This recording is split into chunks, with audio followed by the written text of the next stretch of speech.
Well, hello, boys and girls, kids of all ages. Thank you for being around for the Matt Murphy radio portion of the broadcast day on Super Talk 99.7 WTN. Stop that already. What are you doing? I got a gremlin in my X machine. There's a statement I never thought I would say. Glad to have you with us for this Monday edition, Jan 27, 2025. Believe it or not, it's only been a week of the Donald Trump presidency. Feels like a month of Sundays, doesn't it? Especially for our liberal friends out there. If you're a liberal friend of the listening audience, never you fear. We'll feed you baby birds as to what has happened over the course of the last week. We've got lots to get into over the next 4 hours or so. We hope that you're a part of it at 615-737-9986. That's 615-737-WWTN. You can either call us up or you can communicate via the super text line, which is always open and available to you as well. Speaking of phone lines and computer systems and all of the rest of it, the radio obviously tuned in. If you're listening on radio to 99.7 FM, we thank you for that. But there's a lot of different platforms to listen to us on, to include social media applications. You can find us on all of those apps that you carry around on your smartphone technology, be it Spotify or iHeart or whatever it might be. You can also find us on our own app, and we invite you to do that as well at Supertalk 99.7 WTN. And then, of course, there is the television side of things that we've been talking about ad nauseum today. YouTube, Facebook, Twitter, Twitch.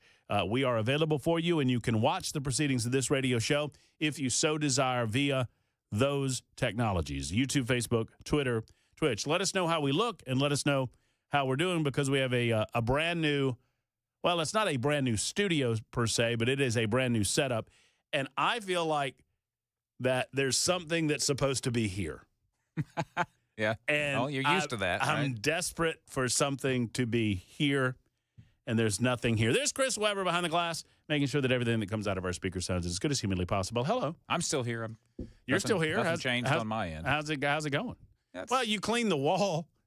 Yeah. I mean, you did clean the wall, which was nice. This camera is just way too close to me. Like, okay, now I'm kind of in frame because it's just such a tight shot. We'll figure it out. Yeah, it's a work in progress. I mean, yeah, we'll figure it out. You know what I can do? You got a shot on me there? Yeah. Hey, is Ken Weaver back there? Yeah, he's back there. I'm here, boys. What is up, Ken Weaver? Nothing much. How you boys doing? I'm doing great. You feeling all right? I'm feeling real good. Yeah. Monday's my favorite day of the week. Is it now? Yeah. Yeah. Why's that? Well, it's actually I like it now even more because I don't wake up at stupid o'clock every day. Yeah. So I like Monday even more. I actually watched every bit of that football game last night. Oh, did you now? I didn't have to go to bed. You enjoy some of that, did you? I didn't like the Chiefs winning. No, I didn't either. Hey, look, by the way, I'm not really listening to Ken because I'm playing with my new toy. I was getting ready to say, did you like that game, Ken? Did you like that game, Ken? And then I started playing with the lights. Yeah. I'm like, all right. We're going to get that taken away. Hey, what? No. Maybe you should have had it sent back. What are? Please make it stop. I'm trying. I'm doing. All right. I'm doing my best here. Ooh, that's cool. Hey, just make it smooth. There you go. There you go. I mean, I don't know what's going to happen. I think we're just going to fade from one to the next. That's okay. Yeah. Is that all right? All right. There you go. Just watch out for the green. I was trying to be nice, Weaver, and I was leading up to asking you what Oklahoma's official colors were. I think they're red, aren't they? They are crimson. Crimson. Yep. I don't know. I can do this. I guess as close as I can get to crimson here in the studio. That type of red, who is that? Georgia. That's Georgia Bulldog red. Close enough. Close, yeah. Close enough. It's not like this. Look at this nasty color. Look at that. See that? Is that orange? Yeah. Everyone watching on TV, it doesn't really come. Oh, well, that's purple on TV for sure. It's supposed to be pink. Well, it looks purple to me. That's supposed to be purple. That's purple. Yeah. Let's never meant to cause you any trouble. Let's actually call it sage. Sure. So these are visual references lost on our listeners on 99.7 FM. You ought to be watching on the TV. We've got a new studio. They came in and they kind of revamped the studio and made it more television friendly. As slowly but surely, what we do on the radio is being incorporated by our internet platforms. And we are doing all of those things at once to include the television side of things. And more of you seem to be enjoying some of the things that we do on television. And toward that end, we decided to spruce up the place a little bit. And look, I don't know what Dan Mandis was complaining about. I love the smell of the paint. It is awesome. I really do, actually. But I'm kind of weird like that. I got to go in there and get me a big old whiff of it. Looks like I got to spend I did that one time in a studio where, because I don't know if you guys noticed or not, but I'm kind of loud. I noticed that. And It's hard to believe. And so I requested and received some soundproofing for the studio that we were in Birmingham, Alabama. And the engineers gave me a big pack of soundproofing, foam soundproofing, and a can of spray adhesive and said, good luck. Go for it, buddy. That was my gift. And so I was on in the afternoons at the time. And at like 1:30 in the afternoon, I go in there and I start spraying that adhesive and putting up soundproof. Yeah. And then I left for about 20 minutes, and I came back, and I tried to do a radio show, and I was high as a rodeo goat. I mean, it was, you shut these doors, and everything's just in here. Yeah. Oh, man. But it looks good. I thank you to all of I don't know if anybody else has thanked the engineers. We should. I mean, Ian, Kirby, and Mike were all up here all weekend long, sprucing it up, painting, redoing, moving stuff around, and anytime you have to move all of these wires around, that's a tricky wicket. And so we appreciate all those guys. They installed this big television monitor behind us. I got 2 flags behind me. And you've got you got the flags in there, so Yeah. we kept the American and the Tennessee flag Yes, in the shots. That's good. Yes, sir. I mentioned perhaps at some point putting those over in the corner here, Ken. And I got told there's more to come, so don't mess with it. We're not allowed to mess with anything. Not done yet. Until we're finished. All right. So, and I don't know what Mandis was talking about. I think I got great light on me. Yeah. You know, I could use a little on the on your right side. on this side. Yeah. Over here. Yeah. I could probably do a little something. I think that would probably need to be moved to the other end of that monitor.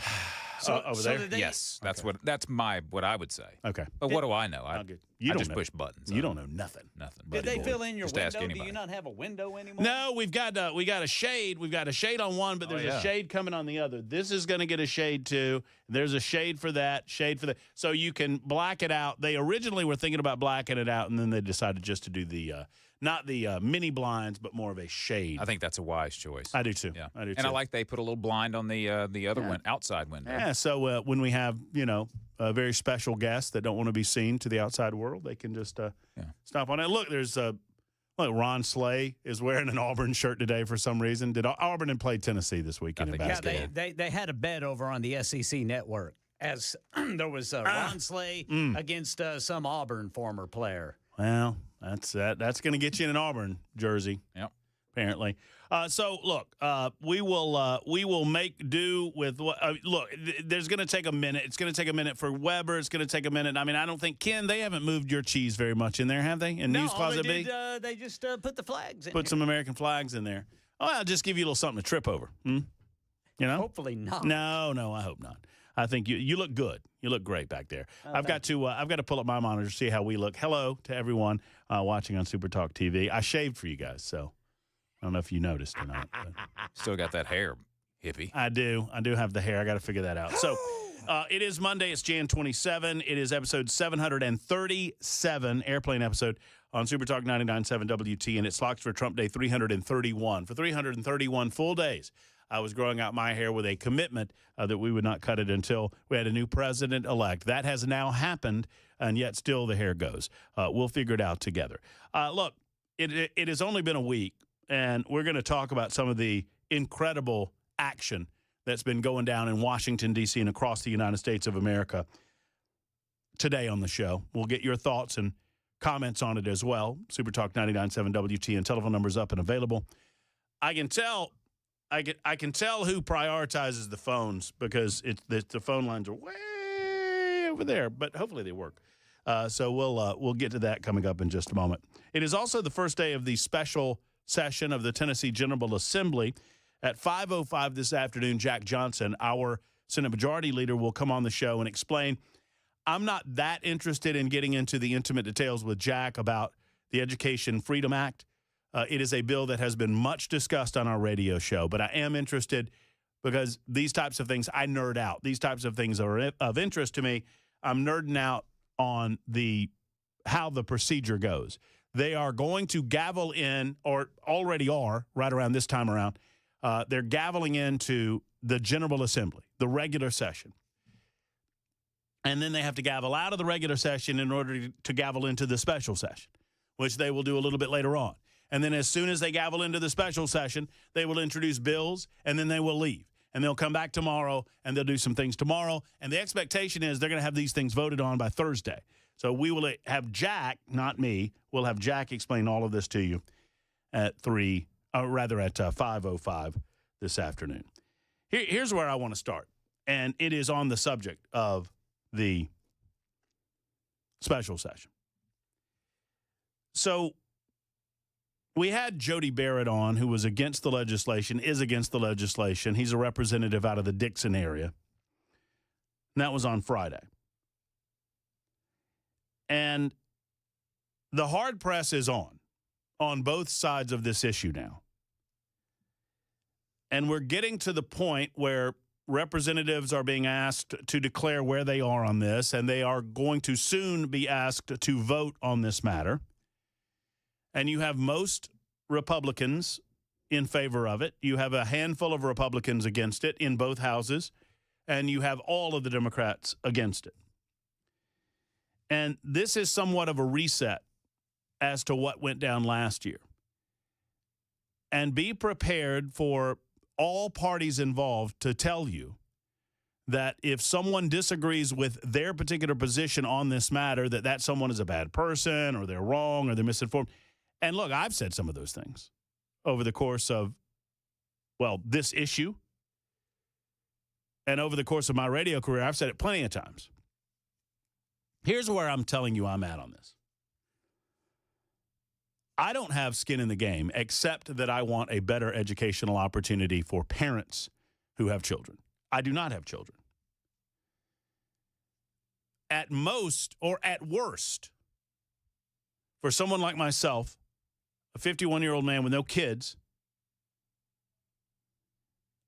at worst, what you're asking me to do is to fund prison systems down the road.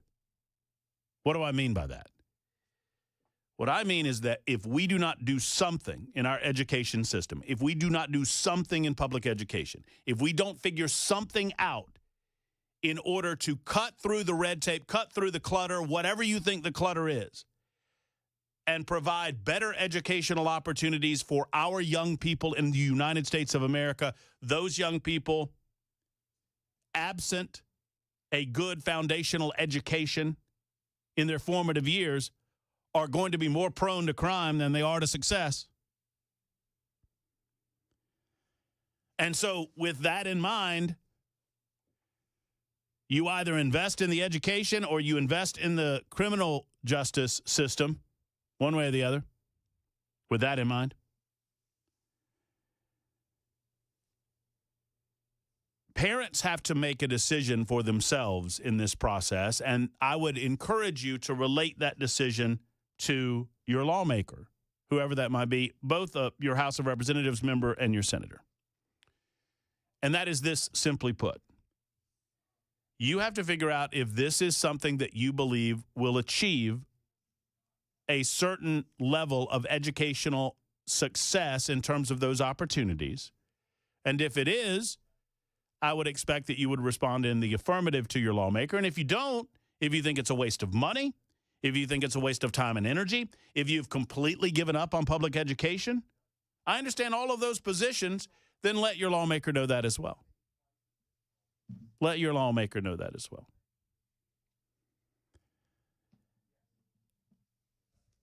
The hard press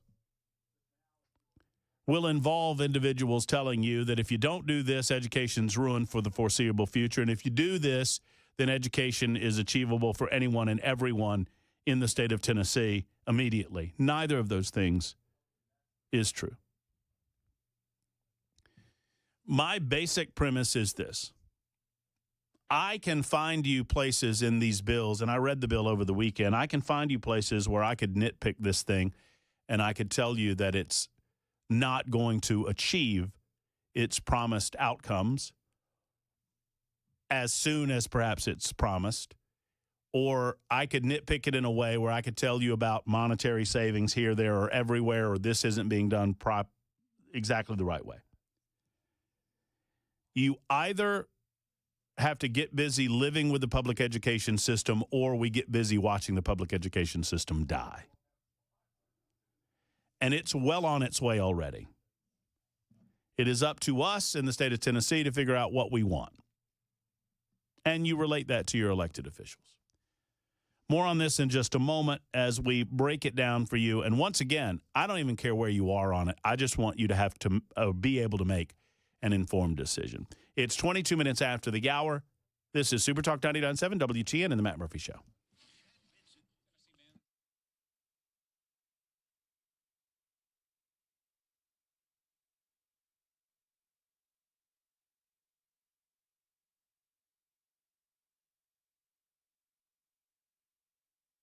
Hey, friends, it's Matt Murphy for the Tennessee Men's Clinic. Tennessee Men's Clinic has 2 locations now to serve you.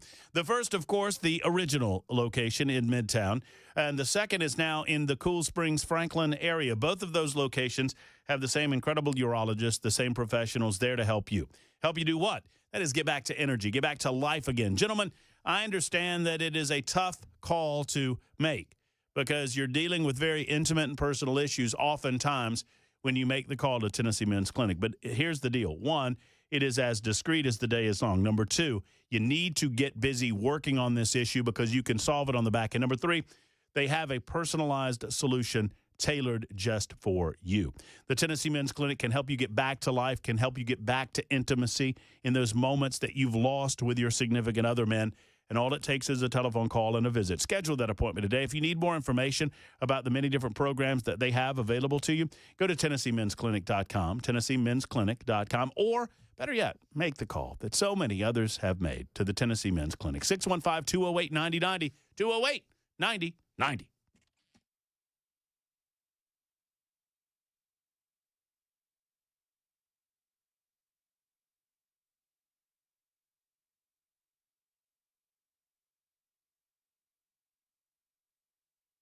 The Guaranteed Offer is the easiest way to sell your home. It's really simple. We bring you an all-cash offer. You close in as little as 21 days. No home inspections, no lockboxes, no open houses. Go to markspain.com to get a guaranteed offer and start packing.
Hello, friends. I want to talk to you for a moment about my buddies over at Genesis Diamonds. They're psyched for the new year. 2025 is going to be incredible in and around the Middle Tennessee area. Better yet for you, they are psyched about Valentine's Day. Gentlemen, well, you ladies too, but mostly you guys.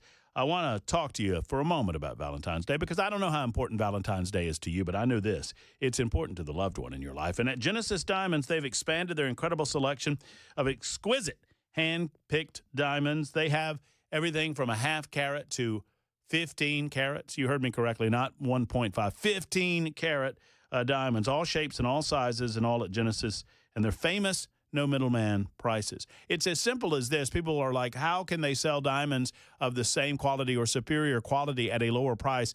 Easy to understand. They go directly to the individuals that bring the diamonds from the mines. That means they cut out the middleman, and as a result of cutting out the middleman, they're going to save you money when they sell them to you. Remember, Genesis is the only place where you can find all of the premier designers in the bridal world as well.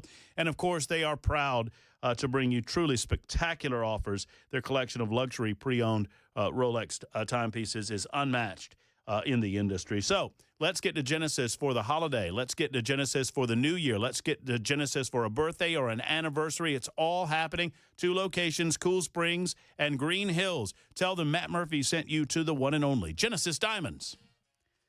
Well, the special legislative session is underway, and another Democratic mayor is complaining about immigration raids, as he calls it. That's coming up at 3:30 on Super Talk 99.7 WTN. Oh, yeah, we'll be talking about this 6205. I'm looking at you. I see you over there on the Super Text line. You can Super Text us, 615-737-9986. You're invited, 615-737-9986. 6205 says, talk about the 200 cars and 15 hotels that were broken into. These people are visiting Nashville. They're going to go back and tell their people how bad it is here. It's a little Chicago now. These dirtbag thugs better term form, because I have another term form. I don't know what this means, but I'm reading it along with you. But I have another term form,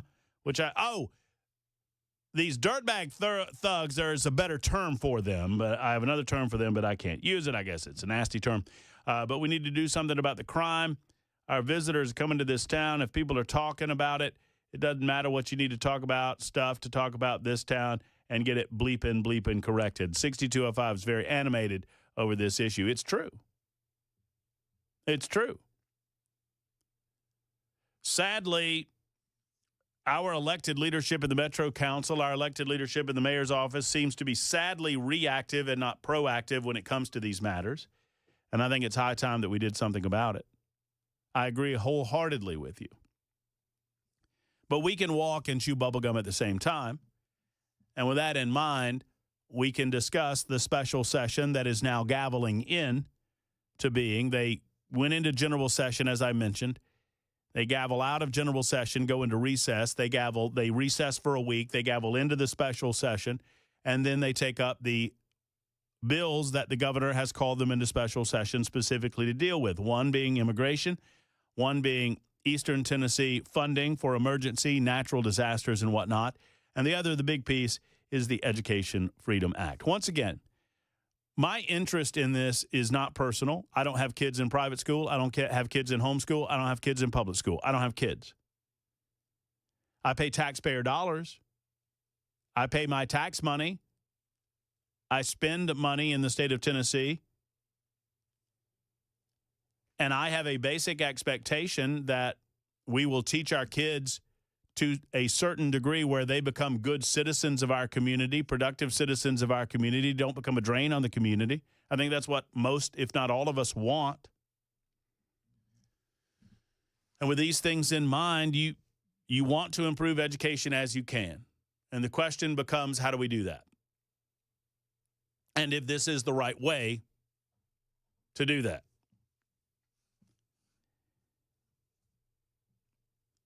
I want to give, at every turn, parents maximum opportunity and the maximum chance to have more say about the education of their children. That is not to say that enough parents do take those opportunities. They don't. That is not to say that enough parents do not mind the education that their child is getting in the public sector. And sadly, you see that all over this state. That knows no population density, urban or rural, happening all over. And as parents take more time with their kids, as they involve themselves more with the education of their young people, their children, you see the success rate in those given districts go up. It is a fact. So anything that could remove any sort of encumbrance between the parent and the education of their children, I'm going to be generally favoring. I'm going to favor that. I'm going to favor generally anything that breaks down the barriers of a monopolistic system that we currently have and creates an energy toward competition. I am going to generally be in favor of that.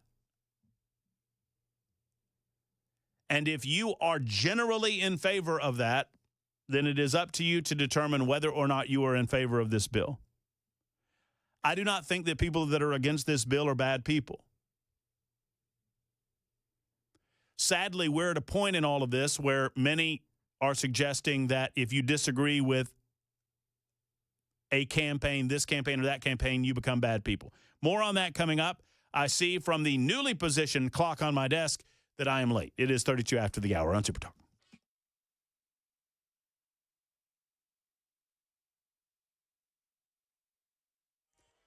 I'm Ken Weaver with your top stories. Got the full forecast and traffic in 5 minutes, and right now in Nashville, Channel 4's Stacey Cameron covering the special session called by Governor Lee. Just after 2:30, the House voted to adjourn the regular session until Monday, next Monday, February 3rd. And while House Democrats tried to question and block the move, the House voted to come back at 4 this afternoon and have the Speaker, Sexton, gavel the special session into order. The three issues lawmakers are going to deal with: school vouchers, Hurricane Helene, disaster relief, and illegal immigration. Meanwhile, community activists recruited a couple of hundred students to rally outside the state capitol for more gun control. All of this in the wake of the deadly Antioch High School shooting last week. Kids who go back to school tomorrow are going to see new gun detection technology. It's been installed at the school since the shooting. DeepSeek, a Chinese tech company, says it's created an artificial intelligence model that rivals or surpasses equivalent American models. And according to the company, it did so at a fraction of the cost. Dan Ives is the global head of tech research at Wedbush Securities. He says it's prompted concerns on Wall Street. Definitely alarmed investors, worrying about, is China overtaking the U.S. in AI? Yeah, heavily weighted tech stocks on the NASDAQ were down 3.5% today. Another Democratic mayor in New Jersey complaining about immigration raids, as he puts it. This is Patterson Mayor Andre Segye. There are people in Patterson who are panicking.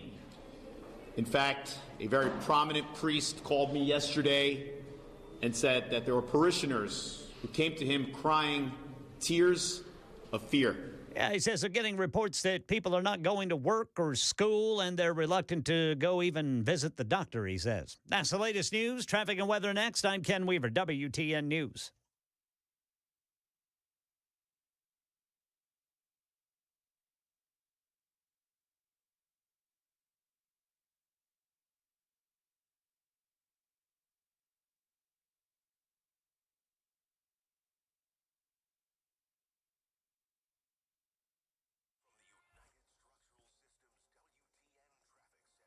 Still got a stalled vehicle blocking the right shoulder, 24 eastbound at Briley Parkway South, exit 54. Traffic every 10 minutes every morning on Super Talk 99.7 WTN.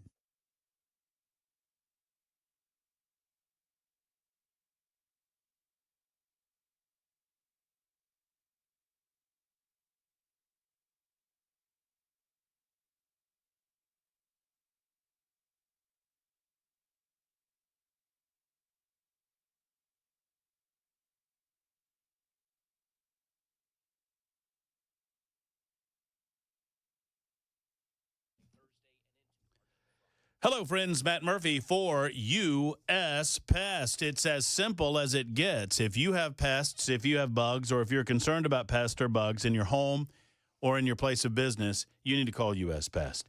That's the way it goes, folks. U.S. Pest is as good as it gets when it comes to pest control in your home, and now is a time where they're trying to get in, right? I mean, that's what they do. Bugs want what is yours. They want your warmth, they want your food, and they will do anything to get it. And if you do not create a barrier through U.S. Pest to prevent them from coming in, they will come in, and they will attack what's yours, and they'll get it if they can. I'm talking about roaches and rodents and mice and stink bugs and everything under the sun. And, oh, by the way, termites are a bad news in the state of Tennessee, as you well know. And they offer 100% money-back termite protection, preventive, and corrective services at U.S. Pest. I guess it is kind of surgical in their operation. Every home is threatened, and it's time to get with them about termites, about full-service pest control, and about crawl space service at the one and only U.S. Pest. Give them a call today at 590-1260. 590-1260. They'll come out and give you a free inspection. USPest.com is the website. USPest.com. It's the one and only U.S. Pest.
Yes, indeed. Shiny new digs. Look at this. I can't say enough about the engineering team that did this over the course of the weekend. I mean, because I don't think with everything that we see, there's like 100 miles of wire. You know what I'm saying? Oh yeah. There's a lot of things going on, but I do greatly appreciate it. I just noticed the TV changed behind you. I like that image. Oh, yeah. The American flag with the globe floating behind it. No, Ian was telling me, I stopped by over the weekend because I couldn't help myself because, shiny, new. Mm-hmm. And Ian was telling me that he created like 4 different backgrounds, I think 4 different, scenes. It's pretty cool. Yeah, it's pretty good. So if you are of a mind to do so, check us out online, Supertalk 99.7 WTN, YouTube, Facebook, Twitter, Twitch, and see the new Friendly Confines. It's a better opportunity to serve you on the television side of things as we attempt to serve you on the audio side of things as well. And once again, I'll say it a few times over the course of this day, I'm greatly appreciative of all of you, first and foremost, for making us a part of your day. I'm similarly appreciative of everybody that works in the background to help us bring you what we do on a daily basis. I hope that you like what we do on a day-to-day basis. And if you do, let me tell you something. There are a hell of a lot of people in front of me that you ought to be thanking, like Chris Weber, like Ken Weaver, like Ian, Mike, Kirby, the engineering team, Paul Mason, of course. We call him New Suit, and all of the rest of them in the background. So thank you to each and every one of those folks. It's only been a week since the President of the United States of America took the Bible, and, well, I guess he didn't put his hand on it, at least as far as we could see, because that kind of got screwed up. But he took an oath to the Constitution of the United States of America, and I'm thankful that he did. It feels like longer than a week, considering the amount that they've gotten done over the course of that time, but It is just a week. We've gotten a lot accomplished, and we will break some of that down for you over the course of today. One of my favorite liberal trolls began this weekend. Hold on, oh no, what did I do with it? I've lost it. Did I kill it? See, one of the things I'm going to have to do, help you peek behind the curtain. So I have to figure, oh, there it is. See, I don't know how that got lost back there. I have to make sure that all of my cheese is in the appropriate location, and I have moved my cheese to the point where, let me put it over here. So a lot of the time when I play audio, sometimes Chris Webber plays audio for you, but a lot of the times when I play audio, I'm playing audio from my room. And because a few of those things have changed, I have to, oh, here we go. Here's a little piece of what our friends were dishing out over the course of the weekend in the mainstream media. It's been a week, yet they have a lot of concerns about the speed and efficacy as to whether or not what is happening in Washington, D.C. is appropriate or not. Now, forget the fact that that's what Americans voted for on November 5th. One of the main concerns would be some of the immigration policies that have been initiated by our man, Tom Homan, not just at the southern border, but all across the United States of America. One of the other things we were working on was this issue of the Department of Justice. And CBS had an opportunity to sit down and talk with J.D. Vance over the weekend. You probably missed it because, it's CBS. Here's how that sounded. 2 weeks ago, you were on Fox News and you said, if you protested peacefully on January 6th and had Merrick Garland's Department of Justice treat you like a gang member, you should be pardoned. If you committed violence on that day, obviously you shouldn't be pardoned. Did you counsel the president against these blanket pardons for 1,500 people? Well, Margaret, I noticed, including those who committed violence. Margaret, I noticed that you cut off the thing that I said immediately after that. The full quote is that, of course, there are gray areas. And here's the nature of the gray area. Merrick Garland's Department of Justice denied constitutional protections in the prosecutions. There were double standards in how sentences were applied to the J6 protesters versus other groups. What the president said consistently on the campaign is that he was going to look at a case-by-case basis. This is blanket. And that's exactly what we did. We looked at 1,600 cases, and the thing that came out of it, Margaret, is that there was a massive denial of due process of liberty, and a lot of people were denied their constitutional rights. See, here's what our liberal friends are choosing to ignore about any and all of this. The double standards and the hypocrisy, I can't get to all of it. They choose to ignore how they themselves and the Department of Justice under the Biden administration politicized all of this. They choose to ignore how due process was ignored in so many of these cases. They choose to conveniently ignore and refuse to tell their viewers or their listeners the basic concept that most, if not all, I don't know of a single individual, and tell me if I'm wrong, I don't know of a single individual that was accused of hitting a cop that did not serve time already. I don't know of a single individual that's accused of breaking things in the Capitol building that has not served time already. Do you? Do you? Anybody? I don't know that that person exists.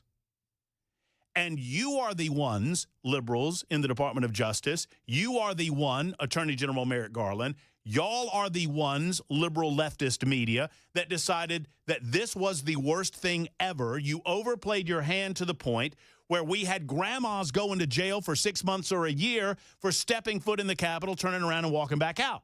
And we can't have any of that. And because of the rampant over-politicalization of January 6th, this is what you get. You brought this on yourselves. If you're so danged concerned with people that hit cops walking the street, where in the hell were you in Seattle, Washington? Where were you in Portland, Oregon? Where were you in Milwaukee, Wisconsin? Where were you in Minneapolis, Minnesota? Where were you in Baltimore, Maryland? Where were you in Ferguson, Missouri? Where were you in all of these places where cops got the crap beat out of them and you said nothing and allowed those people to walk? Where were you when Kamala Harris, as a vice presidential candidate, encouraged individuals and claimed to have given some of her own money to, quote, freedom funds to bail out the individuals accused of beating up cops in Minneapolis, Minnesota, in the aftermath of George Floyd? I'm not about to sit here and be lectured by people who are anti-cop, who screamed about defunding the police. Now suddenly, when it comes to a grandma or grandpa that got a year in jail for walking into the Capitol and turning around and walking out, suddenly you become the law and order party? Give me a break. Give me a break. Margaret Brennan. The president believes that. I believe that, and I think he made the right decision. Daniel Rodriguez used an electroshock weapon against a policeman who was dragged out of the defensive line by plunging it into the officer's neck. He was imprisoned, sentenced to 12 years, 7 months. He got a pardon. Yes, he was imprisoned, sentenced to 12 years and 7 months. Do you believe that a 12-year sentence, which in most jurisdictions around the United States of America is a longer sentence than many people will serve for murder, do you believe that that's an appropriate sentence for that individual? Or because he was over-sentenced, does he get caught up in the blanket pardon, and does he get pardoned as well? Now, I could dicker around the edges with regard to whether or not some of these folks should have been pardoned versus whether or not some of them should have had their sentences commuted, and I happen to believe in the case of Mr. Rodriguez, his sentence should have been commuted. But the president of the United States had a belly full of it. And that was not a matter of his own doing. It was a matter of the doing of the Democrats. The Democrats brought this to this point. And to clean it up and to move on from it and to get beyond it and to make sure that we don't have to wallow in this conversation for the next 4 years, the president of the United States said, pardon them all. Those that hit cops, those that did the worst of the worst, they have been in jail for an appropriate amount of time too. Go ahead and take care of it. And most Americans do not have an issue with this. And sadly, because of the efficacy, because of the incredible speed at which the president is doing his job on so many different fronts, the liberal media, they act as if this is the only story to talk about. We are moving on from this story, and if the media doesn't want to move on with us, we'll move on from them. There's no more here. Those that merited punishment, those that committed actions that merited punishment, they have been punished. And that's it. That's it.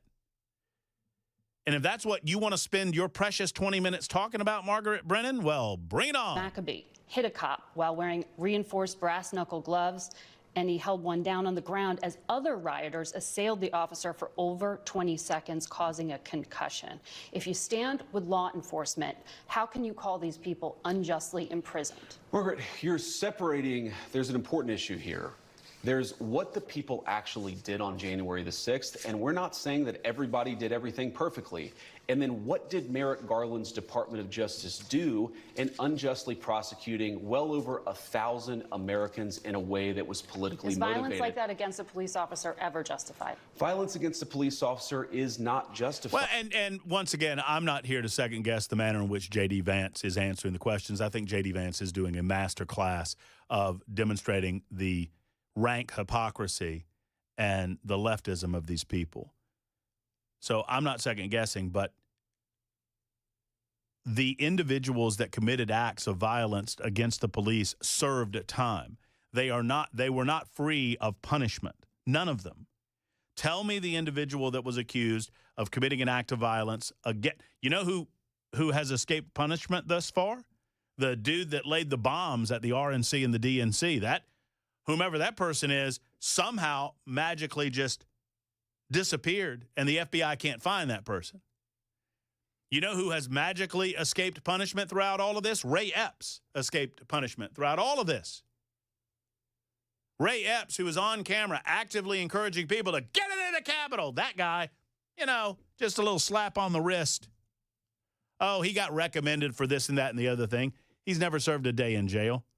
But they don't bring that guy up because that doesn't fit the narrative. Once again, this is all about narrative setting on the part of the liberals. They don't care about law and order. They never have. And if they do care about law and order, Where are they on the issue of immigration? We'll get into that in just a moment on Super Talk 99.7 WTN. We'll talk to our good man, Congressman Tim Burchett, coming up in the 4 o'clock hour as well. His thoughts on exactly where we are as the president is getting a lot done, right? They've got a lot happening with ICE, a lot happening with foreign policy. And I know that y'all saw this thing about Colombia over the weekend. We'll get into that as well. That's so good. I mean, the president of the United States put a meme on his Truth Social that said FAFO on it. And he ain't wrong. They found out, and they reversed course really quick. We'll tell you all about that in case you missed it. It's 51 after the hour on Super Talk.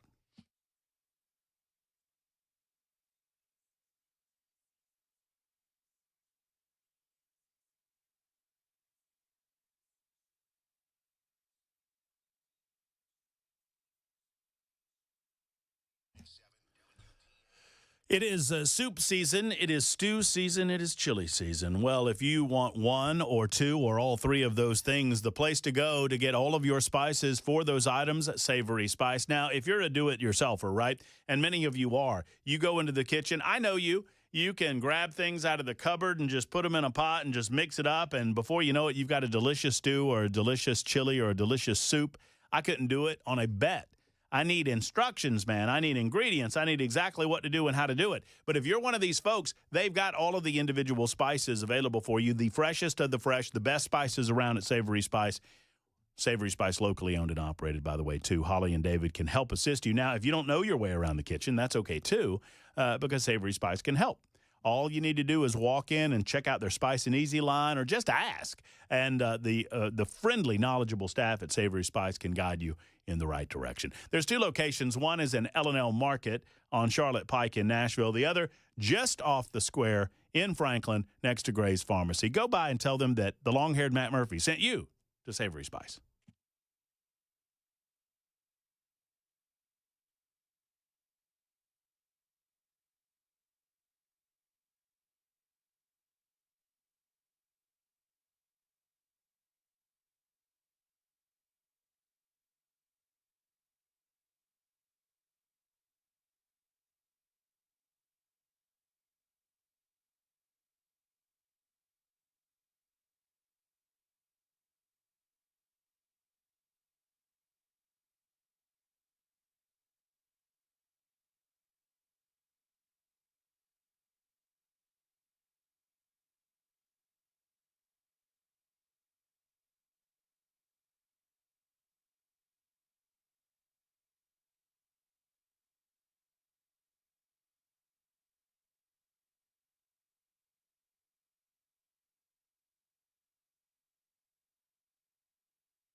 The guaranteed offer is the easiest way to sell your home. It's really simple. We bring you an all-cash offer. You close in as little as 21 days. No home inspections, no lockboxes, no open houses. Go to markspain.com to get a guaranteed offer and start packing.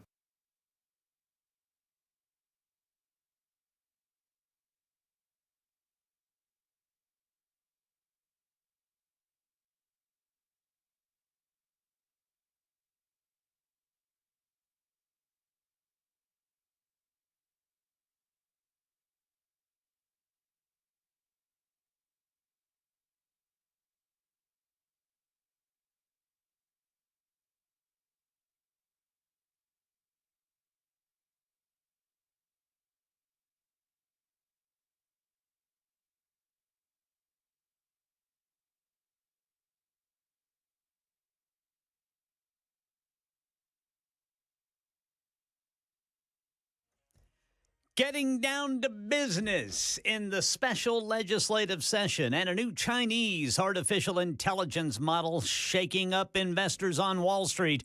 We'll tell you about it at 4 on Super Talk 99.7 WTN. Thank you much, Mr. Ken Weaver. That's coming up in just a couple of minutes. I'll tell you what I'm going to do. I'm going to test the phone lines out. We've been remiss. Yeah, let's see what happens. We are wallowing in our new studio, which is absolutely awesome. Our new to us studio. And so we'll, let's see, we'll go to Mike in Gallatin. Hello, Mike. How are you? Hello. How are you? I'm doing great, Mike. Thank you for calling in. Good. Yeah, I listen to y'all every day. My question is, they're all the time getting after JD and Trump about the pardons and everything. They don't say, I was just wondering why they ain't saying anything about Biden's administration pardoning all of those criminals. Oh, that's old. Well, I'm going to respond to you in the way the media would, right, Mike? That's old news, Mike. He's not president anymore. Let's let bygones be bygones. We need to focus on who's president right now. That's what they would say. Because they know they're big hypocrites. That's why. Well, I guess that's a true statement then, that every day is an adventure. Amen, brother. Thank you for the call. I appreciate you. 615-737-9986. If you want to get your calls in, hang in there before you do, because Congressman Tim Burchett coming up next. We'll talk about action that may or may not be happening in the House of Representatives over the next week or so, plus what he thinks about Donald Trump's ICE policies and border policies. That's all to come on Super Talk 99.7 WTN. It's 4 o'clock.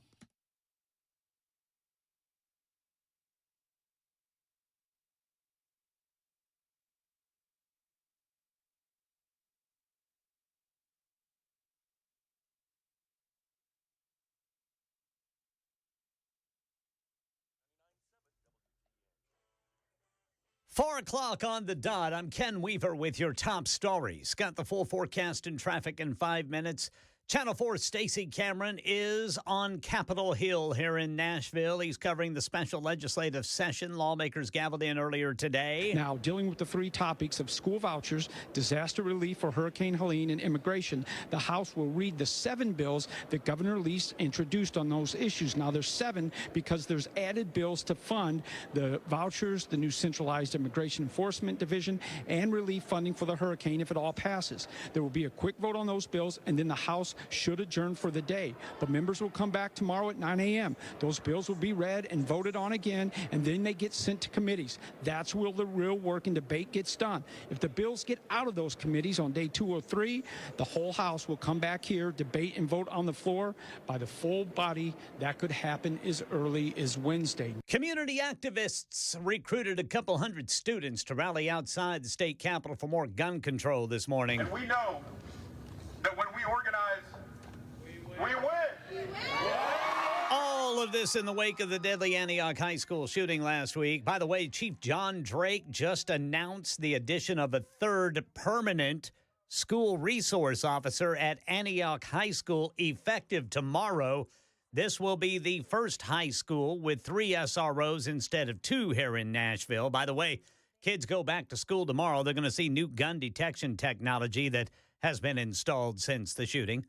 A new Chinese artificial intelligence model is sending ripple effects across Silicon Valley, Washington, D.C., and Wall Street. Here's Mike Dubusky. Tech stocks took a hit on the news that a Chinese research firm created an AI model that outperforms America's efforts for just a fraction of the cost. The R1 model, as it's known, comes from a company called DeepSeek, and it's causing many investors to question why America's tech firms need the billions that they're investing into their own AI. But Wedbush Securities' Dan Ives says DeepSeek is ultimately good for the industry. Competition's going to increase, but it does no in any way make us less bullish on the AI revolution. Another Democratic mayor complaining about illegal immigrants being rounded up in his city. This is Paterson, New Jersey Mayor Andre Saya, who says there's panic in his community. We're also receiving reports that people are not going to work, that children are not going to school, and people are reluctant to go and even visit their doctor. That's the latest news. Traffic and weather next. I'm Ken Weaver, WTN News.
All right, the usual brake tapping underway. It's going to be particularly slow. Eastbound 24 there between 40 and 440. You're going to get back up to speed at Bell Road, but then eastbound 24, now we've got a crash.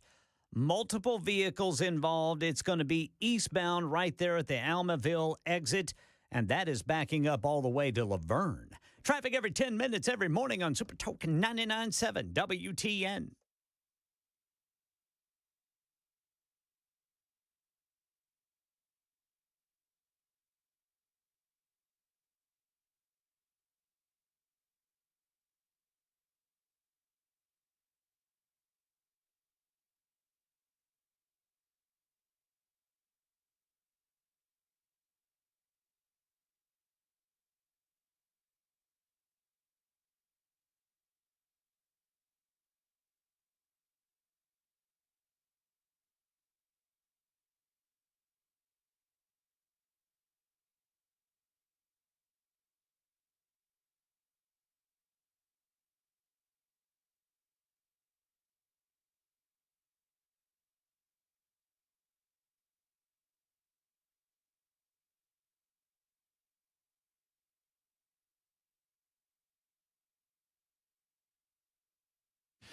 All right, kids, here we are. Here we go. Hour number 2 of the Matt Murphy Radio Show is on Super Talk 99.7 WTN. It is 6 minutes after 4. Good afternoon. Hope your Monday is going well thus far. Jan 27, only a week into the new Trump administration. 47 is on fire. We will discuss some of the activity over the last week with our next guest, Congressman Tim Burchett. We'll welcome Tim into the conversation in mere seconds. I remind you, you can become a part of the conversation by dialing us up at 615-737-9986, 615-737-WWT. And you can also hit us up on that number via the super text line. If you're a little shy, a guy or gal, and you don't care to converse on the telephone, well, by all means, hit us up on text, and we will converse in that fashion. We're in the brand new studio, and I say brand new. It's the same location, but it feels new. And kudos to those responsible for this. I was responsible for nothing except showing up today. I got a fancy new background going on. I got a new logo over there going on. I got the blue happening. I'll tell you what, you guys let me know what colors you want in the super text feature on super text. If you want purple, I can do purple. You want pink, I can do pink. You want green, I can do green. I wouldn't recommend some of these colors, but I'll take care of whatever you need to take care of. Did you notice, Weber, that I wore my my honorary sweater that everybody but me hates? I did notice that. Yeah. Did you? I wasn't going to mention it, but everybody but me hates this sweater. Kind of spoiled the new look a little bit. All right, but this is the one I've got to get new headshots for. Once I cut my hair, I got to get new headshots to go out in promotional materials because the only headshot they use of me, I'm wearing this goofy-ass sweater, and everybody gives me the business about it. And so I thought, just in honor of the new studio, that I would, little something old, something new, something borrowed, something dingy green. Here, in honor of the sweater. Here, this is for you. Yeah. There. You got somebody playing with the TV behind you. That's always nice. No, I did the menu coming up. Yeah. Oh, you got a menu going on? Oh no, well we're figuring it out, man. It's all good. Yeah. There's some green for you. All right, let's talk to our man, Congressman Tim Burchett, who is he's not my man. I'll kind of some days I wish he was my man, but he is our man in the state of Tennessee, and lots going on over the past week, and we wanted to catch up with Congressman Burchett on those matters. Hello, Tim. How are you, sir? Hey, I'm great. Sorry, I'm down here in Doral. Trump's getting ready to walk on stage, so if he comes on, I'm going to have to click off, but go ahead. No, I get it, brother. I mean, what are you doing? Talk to me. What are you doing? You play some golf with him or something? Man, no, I don't play golf. My dad used to say people are good at golf or poor at marriage, so I'm just any spare time I spend, anytime I'm out of Congress and not knocking on doors and talking to people, I'm usually cleaning horse stalls with my wife and daughter at the farm. Hey, wait a minute. I mean, we learned this weekend, right, Tim, that you can play golf and get things done at the same time. Did you hear the story that Trump? Oh, yeah. Talk to me about this Colombia deal. How about that? That's a baller move. Yeah, it's classic Trump. I mean, he took out Soleimani. He didn't check with Pelosi or the United Nations. He just took it as an awful terrorist. And he said, everybody's on Trump's case about these tariffs and stuff, but that's what brings these knuckleheads to the table. I don't know if he's going to pass a tariff or not, but they know he's a big enough cowboy that he just might do it. He's the biggest dog in the pound, and they better wake up because he's not fooling around. And he's not going to wait on Congress. He's not going to wait on some bogus bunch of gutless leaders up here in Washington or up north in Washington. I'm down south today, but yeah, he's not going to wait on that, and he's going to do it, and they know it. And they do not want to cross it. So what are you down there for, Tim? Can you tell us? Yeah, President Trump had us all the Republicans down here. It's our annual retreat we do every year. It's usually some beautiful sunny place like Maryland or something. And this year we decided to come down to Miami where there actually is some sunshine. And it is. I left Knoxville. It was, I think, in the 30s, and then early this morning before the sun came up, I got off the plane. It's in the 70s. So I'll probably be throwing on the Speedo tomorrow, get poolside. Well, be sure to get some video of that, Burchett. We'd love to get that up on the social media. That will not be happening. So what is what is the agenda as far as you know it regarding how the House of Representatives can assist this guy? I want to talk about the ICE raids and some of the other things going on that he's doing from an executive position. But what is he telling you? What are you finding out after his first week that our man needs from the House of Representatives, from the Senate, from the Congress? Well, what's going to happen, what he's doing right now, of course, is they're going after these thugs. And and everybody's pitching a fit. You got Catholic Charities out there showing people how to avoid the law. Another NGO. When they do that, they make stupid mistakes, and that's the kind of thing that will get them defunded. And as I'm on the Marjorie, Taylor Greene, of course, she's the chairwoman. She put me on the DOJ committee, and those are the kind of things we will be cutting out. And we are going to force the Senate to make votes on those things too. And people need to start holding their people accountable. I was listening to the radio a couple of weeks ago on NPR, for heaven's sake. I don't know why I did that. I do that just to torture myself. And they said, what is your definition of propaganda? And the guy came on the radio and said, God Bless the USA by Lee Greenwood. What? And I immediately tweeted that, and everybody, it got in the hundreds of thousands of people viewed that, and it said, defund NPR. I don't know what these people think what they think is going on in this country, but America is sick of this woke agenda.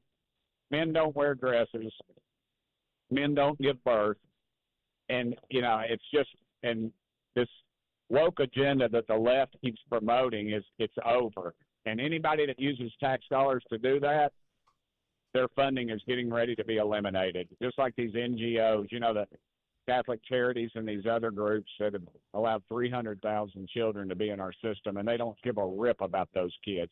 They're all crying crocodile tears about people that are here illegally. They need to start bringing up those 300,000 plus children that are in God knows what horrors they're experiencing right now. And their days are over. I mean, it's almost like a demonic force that these people think that type of activity is okay. And they've enforced it with their legislation. And Donald Trump said enough is enough, and he's ending it. Congressman Tim Burchett with us on the Matt Murphy Show, joining us from Doral, anxiously anticipating a visit from Donald J. Trump. Here's my question, Tim. How much would it take Matt Murphy contributes to the Tim Burchett for Governor campaign for you to just hand the phone to Trump when he walks up? Is that a possibility? What's the deal there? I expect somebody would probably do a drive-by on you at your station there. Probably if you did that. You like the Tim Burchett for Governor slip in. I got it. Yeah. I caught that. I caught that subtle. That was almost subliminal. I almost didn't catch it. No, I appreciate it. I'm just evaluating where I need what I need to do. I like Washington D.C. I've kind of got this racket figured out up here, and it needs to be cleaned up. But I'm not ruling anything out. And here's what I appreciate. I appreciate the fact that you were put. Talk to me about what this DOJ committee will be. Is it an informal committee? Is this formalizing? It's formal. Chairman Gomer, we are a subcommittee of the Oversight Committee, and we will be formulating. We will be having hearings. The DOJ, Elon, they're going to issue a report months later. We're going to be putting out legislation. We've already had a meeting, and we've talked about how we're going to have organizations and groups that we're going to bring in to get answers from. And if we don't like the answers, we're going to formulate legislation to do away with them or reform them. Things like FEMA. Well, and that's exactly where I was going, Tim. So Donald Trump says over the last week he visits North Carolina, then eventually visits California, dresses down Karen Bass there, which was absolutely epic. But he makes a comment, and it's one that you and I and the listening audience have talked about quite a bit, whether or not there is a better way to run a railroad with regard to what FEMA has become. It seems to be bloated regulation and bureaucracy with an empty checkbook that's just being paid for by our great-grandchildren and adding on to the debt. And Trump just suggests that maybe there's a better way of doing this. Do you agree with that? 100%. The money needs to go to the states. There's already things that are already set up within the state. We just need a criteria because as good as well as I do, they'll be stealing it as fast as they get it. If we're not careful, we don't set certain criteria in place. But I think that's doable. I think you could form a model for the Department of Education and several other organizations, and that we could follow that, and it could work very well. I think that is the model to follow. As you said it correctly. You and I have been talking about this for weeks, maybe over a month ago.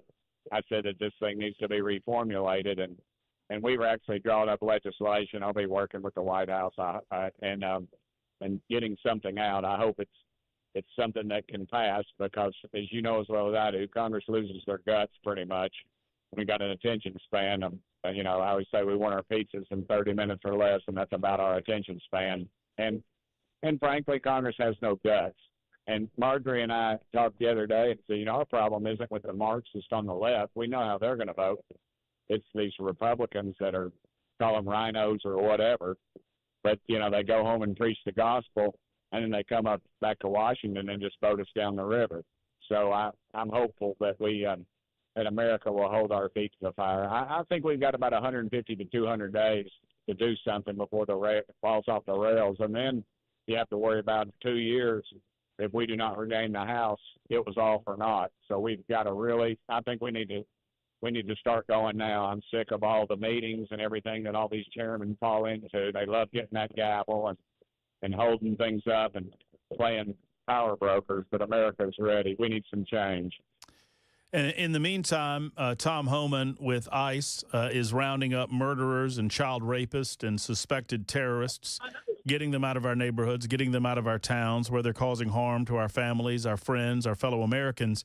And the anti-American leftists are screaming and yelling about it. I mean, it is fascinating to me that they don't get the message that was sent loud and clear on November 5th about how we feel about illegal immigrants amongst our general population, Tim. 100%. If you're, and that's what I never understood. I never heard one of those leftists say anything about poor Laken Riley and her family that has to go without her the rest of their lives. The wonderful life that she could have had. But we, Biden administration allowed these dirtbags in our country with little or no criteria. I mean, we've got over 100 members of the Taliban in our country. So that keeps my head on a swivel because I want to defund the Taliban. So we've got there's a lot going on. All right, what's going on? Tell me before I say goodbye to you. What's going on like in front of you right now? What are you observing? What's happening? Well, they're playing music, and these people got the white man's overbite dancing right now, and it's not really pleasing to me. They're playing Grease, and I'm telling you, none of these people look like John Travolta or Olivia Newton-John. Hey, we took a final question here, Tim, because I know it's busy behind you. It's busy around you. You probably got a lot of craziness going on that we can't see or hear. But so we got a little movement on the JFK files. We got a little movement on the MLK and the RFK files. A little. Not a lot, not as much as we'd like. What movement are you seeing, if any, on Area 51, UFOs as we traditionally know them? I know it's been a subject of importance to you. Do you think we're going to get movement on that? It's the same thing as any of these others. They're going to say national defense, and they're going to try to keep them all private. And they'll release some redacted file. I don't have a lot of faith in it. I think Trump's going to he's going to get frustrated with it. He's just going to have to go back and say, like he did the J6ers, just turn them loose. Because there is nothing in those files, and then all it's going to do is embarrass some agencies, and that's just too bad. They screwed up, and things went on, and the more they delay, the more doubt they bring upon themselves. Congressman, enjoy yourself at Doral. I appreciate your time. Always a pleasure talking with you, and we look forward to the next conversation. Take care, my friend. Thank you, brother. I don't care how hot it is down here and how nice it is. I wish I was back in Tennessee. Good for you. That just shows your love of Tennessee because I bet it's nice down there. There's Tim Burchett, Congressman, joining us for a few good minutes. I always forget his district number. Let me guess. I know it's not 7. I know it's not 6. I know it's not – is it 3? Close. 4. Getting colder. 2. Yes, sir. All right. Thank you, Ken. I mean, there's only, 9? Yeah. You'd get there eventually. I mean, yeah, I got 1 through 9, and I only guessed 4 numbers, so I was about that's less than half. Yeah. Let's see. Ogles is 5. Yeah. Green is 7. Yeah. And Desjardins and Rose are 4 and 6. Yes, sir. And I don't know which is which is sad. But Desjardins is 4. Okay. And that means Rose is 6. Rose is 6. All right. Ding, ding, ding. Give that man a cigar. And let's see if I can name if I can even name the rest of them. Okay. Harshbarger, Diane Harshbarger is like one. Yeah. Fleischman, Chuck Fleischman is another one. And, what's his name over there? I've interviewed him, David Kustoff. There you go. And then Fried Chicken Boy, Steve Cohen. Yeah. Boom. That's 4, and then I think I named the rest of them. So there you go. There's our representatives. There's your knowledgeable Matt Murphy on Super Talk 99.7 WTN.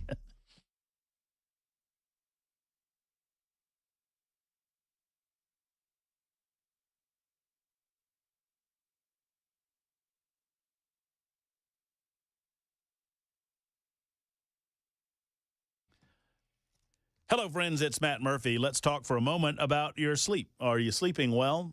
Do you wake up in the night?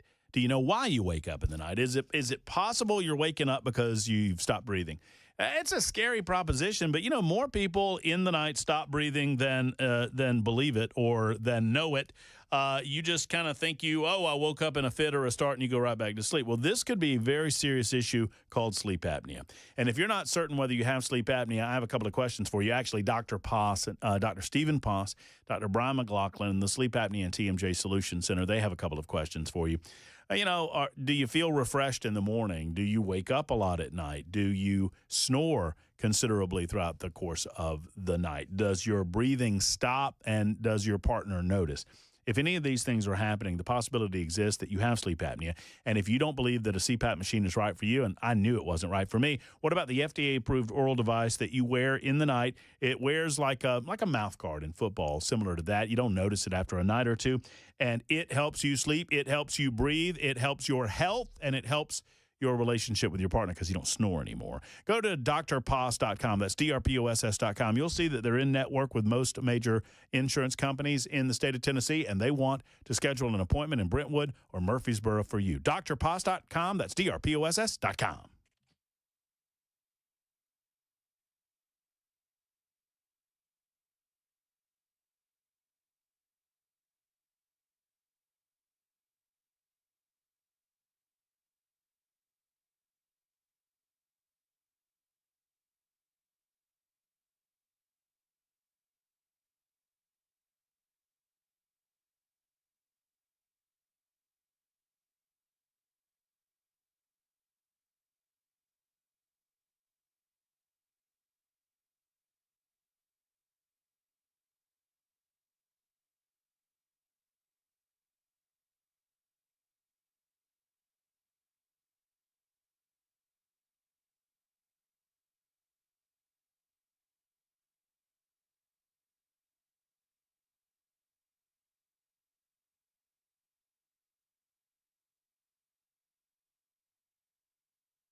A mid-afternoon security scare at the U.S. Capitol. That story and more coming up at 4:30 on Super Talk 99.7 WTN.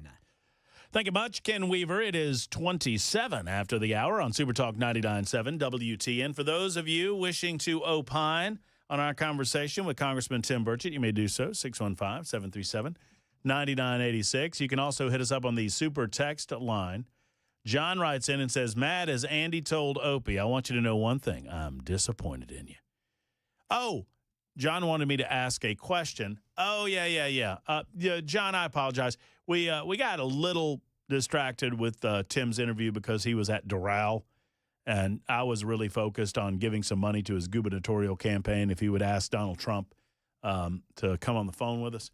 But that being said, John had asked us, said, Matt, I wish Burchett's interview with Acosta had been in person.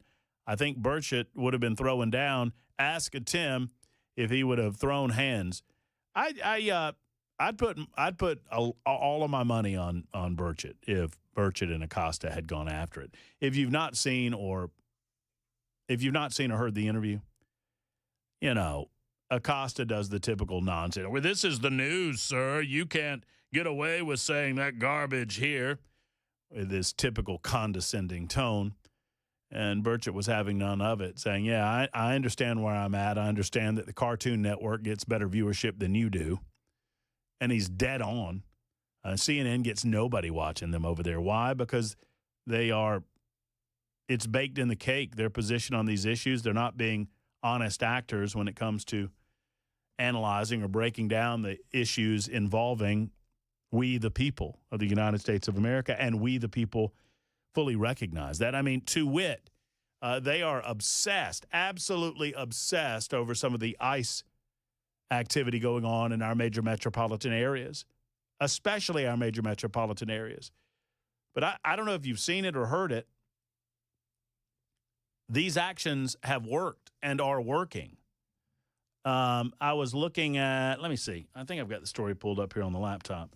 I was looking at the efficacy of some of these raids. They caught a child rapist over the weekend. They have caught murderers over the weekend. They caught a suspected terrorist over the weekend. All under the opportunity of eliminating illegal aliens who are also criminals beyond the criminal act of entering the United States of America illegally. And so we're hearing story after story. Instead of focusing on these ne'er-do-wells, these criminals, these people that want to do us harm, people along the lines of the individual responsible for the death of Laken Riley, others who have multiple acts of aggressive criminal behavior, violent criminal behavior on their record here in the United States of America, members of the Tren de Agra, I can't even say it, but you know what I'm talking about, the Venezuelan gang that took over Aurora, Colorado, having street parties and whatnot. All of these activities are under the gun, rightly so.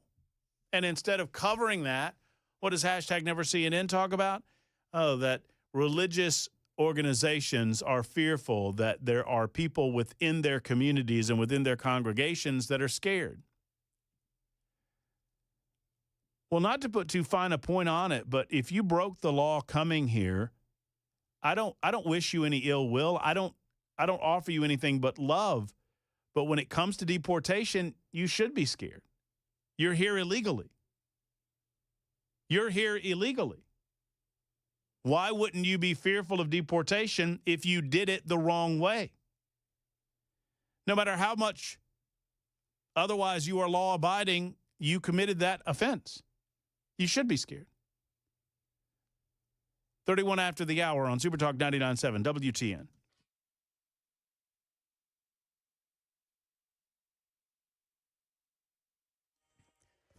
I'm Ken Weaver with your top stories. Full forecast and traffic in 5 minutes and a mid-afternoon security scare at the U.S. Capitol. Here's Stephen Portnoy. Pictures from the scene show officers blocking access to the south door of the Capitol near the House chamber and huddling over a bottle and other assorted evidence on the ground. Capitol Police say the suspect claimed to have a Molotov cocktail and a knife. That suspect was quickly taken into custody. Here in Nashville, the special session to deal with school vouchers, Hurricane Helene disaster relief, and illegal immigration is underway. Lawmakers will be submitting bills on these topics before what could be final votes on Wednesday. Channel 4's Stacey Cameron says there were protests outside the state capitol. You could hear that on the House chamber floor for parts of their early session there. It didn't disrupt matters, but I counted also at least 12 people up in the gallery holding signs criticizing both the governor and the House GOP for holding this session talking about school vouchers and not gun safety reform for schools. Now, all of this in the wake of the deadly Antioch High School shooting this week. Police Chief John Drake this afternoon announcing the addition of a third permanent school resource officer at Antioch High School effective tomorrow when kids go back to school there at Antioch High School. This will be the first high school with 3 SROs instead of 2. And by the way, kids who go back to school at Antioch High School tomorrow will see new gun detection technology too. Move more, age well. That's the message of a new study published this morning in the Canadian Medical Association Journal. Visit your neighborhood health club and you'll be hard-pressed to find many wrinkles or gray hairs. But researchers who've studied years' worth of data have discovered that those 65 and over can benefit dramatically from just a little physical activity. Their study finds that 150 minutes per week of moderate exercise, like a brisk walk or dancing, can reduce the risk of death from any cause by 31%. That's the latest news. Traffic and weather next. I'm Ken Weaver, WTN News.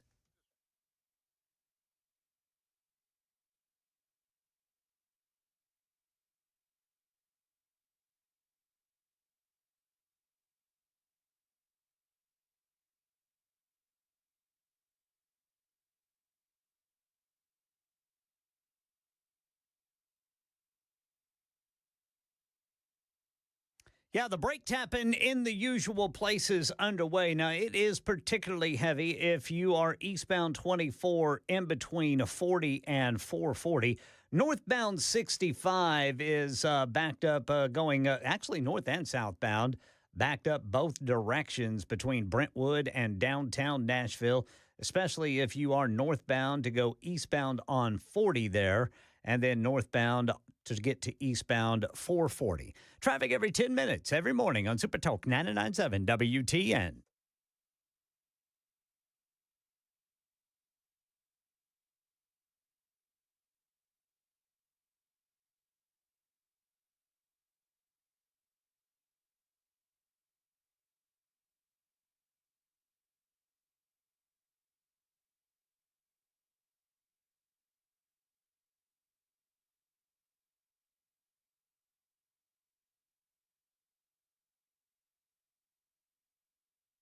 Hello, friends. Matt Murphy. Have you noticed how unreliable things have become these days? Sad, but true.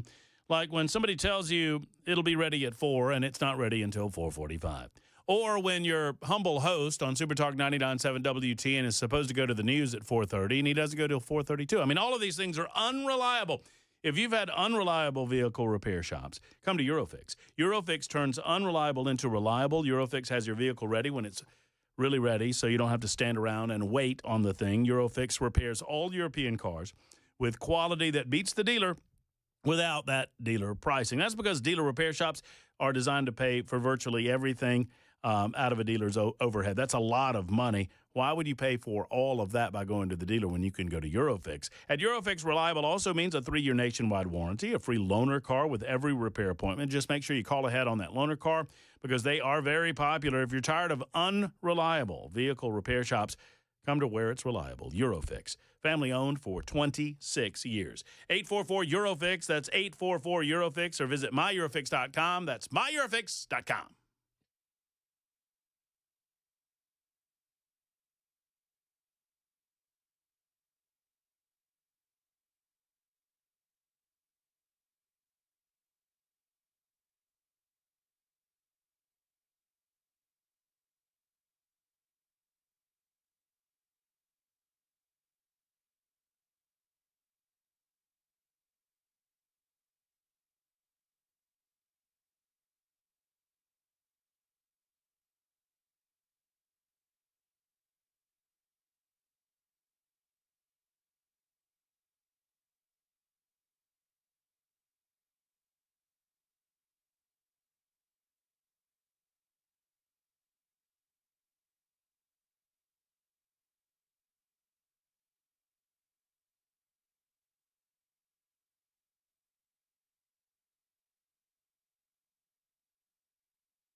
Super Talk 99.7 WTN. When you go over, and I know you're wanting to check out the new studio, I don't really have an ability to do a walk around. I mean, it wouldn't take long if I did, because the room size hasn't changed. It's it's not the smallest studio I've ever had. It's not the biggest either, but man, oh man, the things that the engineering department have done to this place. We got new lighting going on.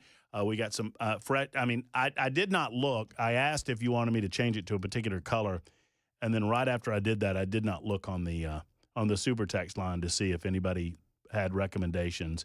So if you did, just let me know, and I'll throw some up there if you're watching on Super Talk TV.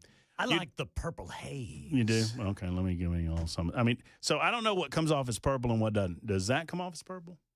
Yeah, that's purple. That's purple. If you're watching on Super Talk TV, well, I guess the audio will catch up along with the video. There's some purple there. That's a little, so that's purple. That's deep purple. Yeah. And there's that. And then that's a little. That's like a fuchsia right there. Yeah, right. So there you go. So, or, we can do the, if you really wanted to do. Ooh, yeah. Oh, I just thought of it.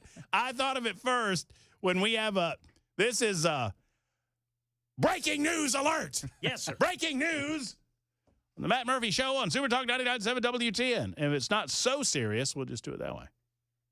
That's just mildly, mildly important news alert. Yeah. Breaking news. I know we could use that for some breaking news that I saw earlier. Okay, ready? You want it? Yeah. Breaking news just now on Super Talk 99.7 WTN. Ken Weaver's in the newsroom. Ken, what do you got? Somebody put up a sign that says In-N-Out Burgers on a fence in Lebanon. Behind the sign, you can see where dirt is being moved. Ooh. Construction equipment is being operated. Wow. This is you lost your flash, Ken. You lost your flash in the breaking news department. Must not be a burger fan. It's the French fries I don't like at In-N-Out. What? Yeah, I don't like the fries. So, Ken, have you availed yourself of In-N-Out? Have you had some? I never have. I hear it is outstanding. That's what I hear. So where's that happening? I missed it because I was playing around with my strobe. So we're breaking ground now? Yeah, apparently in Lebanon. All right. I don't know exactly where in Lebanon. Just drive around, look for an In-N-Out sign on a fence with some heavy equipment working in the background. Well, I learned as a new talk show host of Super Talk 99.7 WTN on from noon until 3. You were still on in the mornings. Mm-hmm. You would have. I don't think you would have gone along with this either way, Ken. But I learned what my basic parameters are when they opened up the Whataburger. Yeah. And I convinced Mac Morey that it was okay. I know. Because he was like, "Am I going to get in trouble?" So you're not going to get in trouble. I'll get in trouble if anybody gets in trouble. It's okay. Yeah. I convinced him it was okay to go get us some burgers. Oh, it's fine, Mac. I was like, no, Ken will get the joke. It's like, I'm a little worried that Ken will get upset at me. And no, Ken will be fine. Ken likes burgers. What everybody got upset about is that Mac apparently is not on the company's insurance, and I was asking him to do something in his car. Oh no. That was technically. But the Whataburger lady wouldn't talk to him on the phone. I was hoping he'd hand the phone out of the drive-thru. Yeah. And she was like, no, I don't want any part. She said that she had to clear all media interviews. Yeah. Smart lady. Makes sense. Yeah. Did she actually say, I don't want any part of it? Why don't you just take your food and move on? There's a line, sir. Did you get your banana banana shake? Well, then let's go. Let's move on. We don't have time for this nonsense. But I don't plan on begging Ken to do that when the In-N-Out opens, but we need to make a trip, boys. Yeah. I mean, I've only had it once. I'll give it a second chance. So you loved the burger.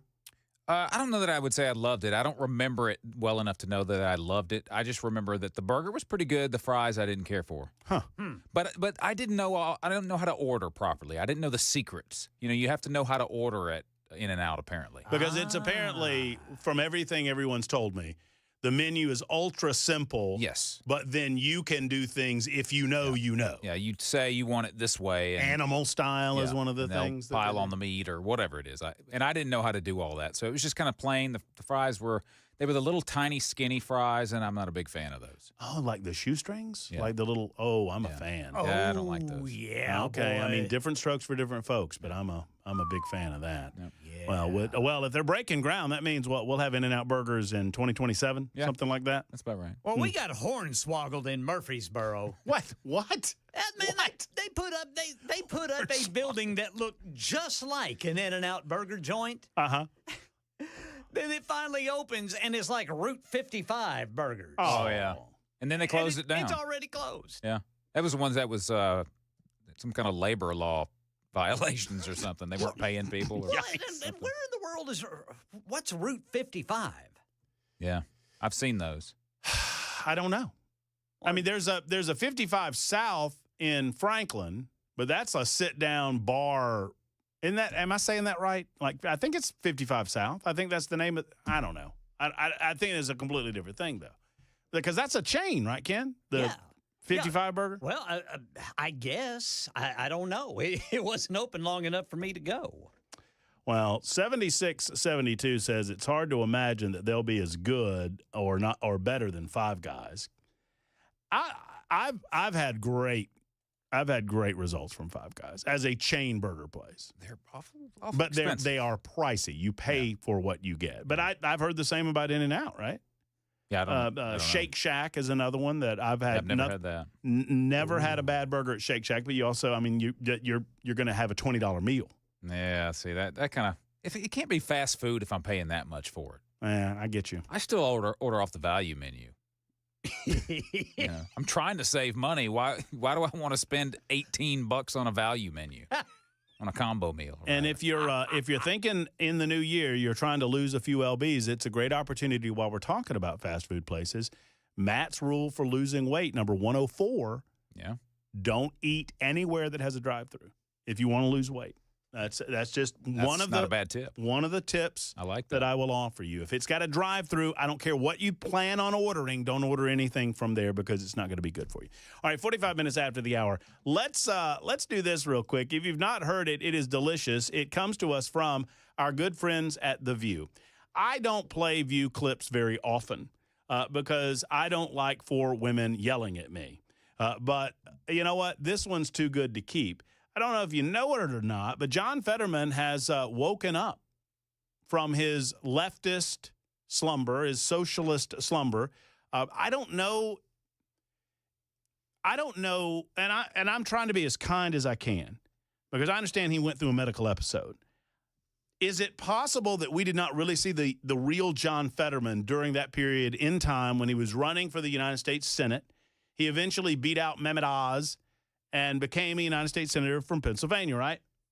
And then, and David McCormick took another shot at it, and he won and beat out, Casey for the other Senate seat. He's now the junior senator. This guy, John Fetterman, is now, believe it or not, the senior senator from the state of Pennsylvania. John Fetterman was considered a darling of the political left. He was a maverick, if you will. He was their version of John McCain to the degree that he did it his own way and he walked to a beat of his own drummer and he doesn't have to wear any stinking suit on the floor of the United States Senate. And all that being said, he seemed to be as left as they come. Slowly but surely, as he regains his ability to understand speech, as he regains his ability to communicate, because he lost that ability with the stroke that he had during that campaign, slowly but surely, he's making more and more and more and more sense. Back in Israel in this war with Israel and Hamas, sees the clear terrorist, understands who the bad guys are, who the good guys are. And he was on The View today. And here's 2 delicious minutes of John Fetterman befuddling the leftists on The View. Well, Senator, Trump's pardoning of roughly 1,500 January 6th rioters on his first day back in office is still reverberating. And when we last spoke with you in December, you were critical of Joe Biden having just pardoned his son, Hunter. So although President Trump ran on doing this, there was a discrepancy in a lot of people in his inner circle said he wouldn't do it for violent offenders. So there was some surprise in what he ended up doing. Of course not. I'm on record criticizing going after Hunter Biden. And I also agreed that the trial in this city, in New York, was politically motivated, that wouldn't otherwise have been prosecuted if it was someone else. All right, so the leftist minds on The View, they are now exploding because they had no intention of John Fetterman going here. They wanted John Fetterman to only go after Trump because it's only the Trump pardons that we want to talk about in leftist media circles. We don't want to go back and talk about Hunter Biden. We don't want to talk about Biden family members getting blanket and preemptive pardons. And we sure as heck don't want to talk about selective prosecutions of Donald Trump in New York City. But Fetterman is going there. And I've been very front and center in pardons. You know, I chaired that process in Pennsylvania. You know, I was all about delivering second chances, and I was very proud of that. And I think that's really the cornerstone of criminal justice reform is if you are following the rules and you've paid your debt, I do believe you do. I do believe there needs to be a path for redemption. And this process, you know, whether Joe Biden or whether President Trump, you know, I don't agree with many of those pardons, especially on the J6 ones. And I've called that out. I've been on record saying that that's just not true. If you're going to abuse the process, you know, somebody that's been very committed as part of that has made that part of my career. I think it's sad because it's been politicized. And I think, if anything, that might have set some things back because people assume now, you know, depending on what team's in office, you know, those are the people that get some redemption. You know, John Fetterman has a point that we need something of a reset here to the degree that we can't have presidents of the United States of America leaving office. I mean, I suppose we can under our current system. Is it a system, a better way to put it, is it a system that you want, that the system that we have rewards loyalty to the point that you clean out any behavior that might be considered undesirable or even illegal on the back end with a presidential pardon? You use the power of a presidency to cover up bad behavior, and then before you leave, just in case somebody else might view the bad behavior, you make sure that you go ahead and you pardon the individual that was responsible for it. I don't think that's an America that we want to live in, regardless of who the political actor is that's doing so. Now, I will give kudos to President Trump in as much as he's doing it on the front end. He is cleaning up the bad behavior of the liberal Democrats. But with this and I understand there's a lot more cleaning up that we ought to do, but I don't think we're going to get what we want. Hillary Clinton engaged in criminal level activity and behavior that should have gotten her certainly investigated, if not prosecuted, by the Justice Department of the United States of America. Joe Biden and Joe Biden's family engaged in activity that, by any measure, was investigatable, prosecutable, and, in my opinion, convictable. However, those pardons seem to take care of that. At some point, we need to blank slate this thing, and I don't know that the genie isn't out of the bottle with regard to presidents feeling like they have some level of carte blanche, especially late in their presidency, to engage in this. At least Trump did it on the front end. Fetterman has a couple of other things to say that kind of blow these lefties' minds. We'll play that for you in a moment. It's 51 after the hour. Your calls as well. Wade, we'll get to you and whomever's online too. Your call too. 615-737-9986. It's the Matt Murphy Show on Super Talk.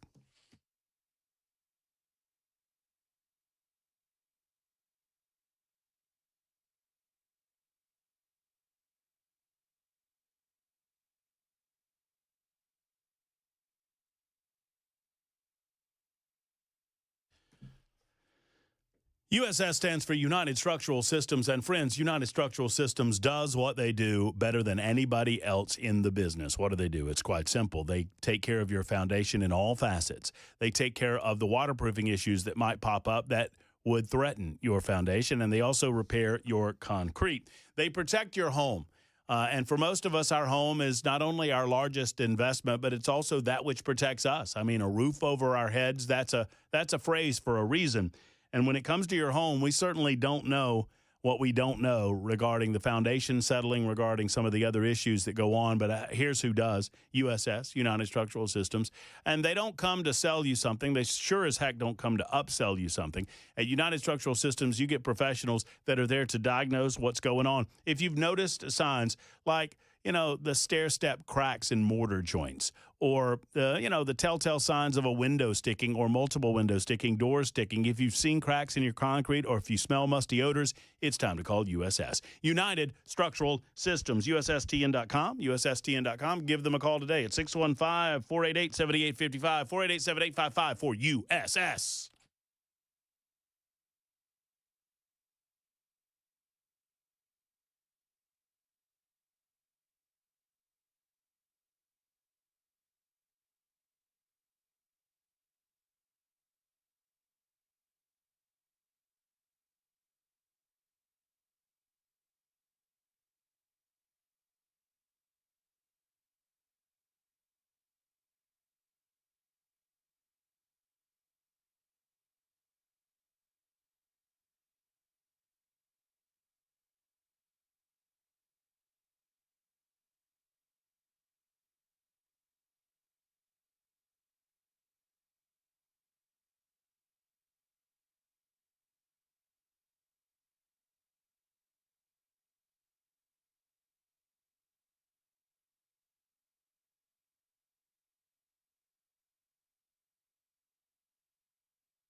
The guaranteed offer is the easiest way to sell your home. It's really simple. We bring you an all-cash offer. You close in as little as 21 days. No home inspections, no lock boxes, no open houses. Go to markspain.com to get a guaranteed offer and start packing.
At Tennessee, state lawmakers have convened the special session to deal with school vouchers, Hurricane Helene relief, and illegal immigration. These stories and more at 5 on Super Talk 99.7 WTN. Thank you, Ken Weaver. That's coming up in mere moments. We'll also have a good conversation with Senate Majority Leader Jack Johnson via our Murphy Show hotline, newsmaker hotline, if you will, giving us the ins and outs. You know, I don't want to run down on the Education Freedom Act again. I think we have that. I think we're pretty good with that. Now, if you have any questions, you can certainly call me and ask me. I think I have a command over it, considering that I read the thing over the weekend. Look, my take is this. Y'all have got to figure this out. And, you know, I do my best to put my thumb on the scale where I feel appropriate. And I make no bones about the subjectivity of this radio show. I have an opinion on this. But ultimately, I don't have a hell of a lot to do with this, except that I'm just going to have to pay for – I'm either going to have to pay for educational opportunities for kids or I'm going to have to pay for prison building. Either way, I pay. Y'all need to figure out which one y'all want. I'm serious about that. We'll get into that. Plus, a lot of reviews of In-N-Out Burger on the Super Text line. I mean, a lot of them. And it's all over the joint, as you might expect. A lot like the Freedom Education Act. That's all to come right after the news, and Ken Weaver's got that newscast right now.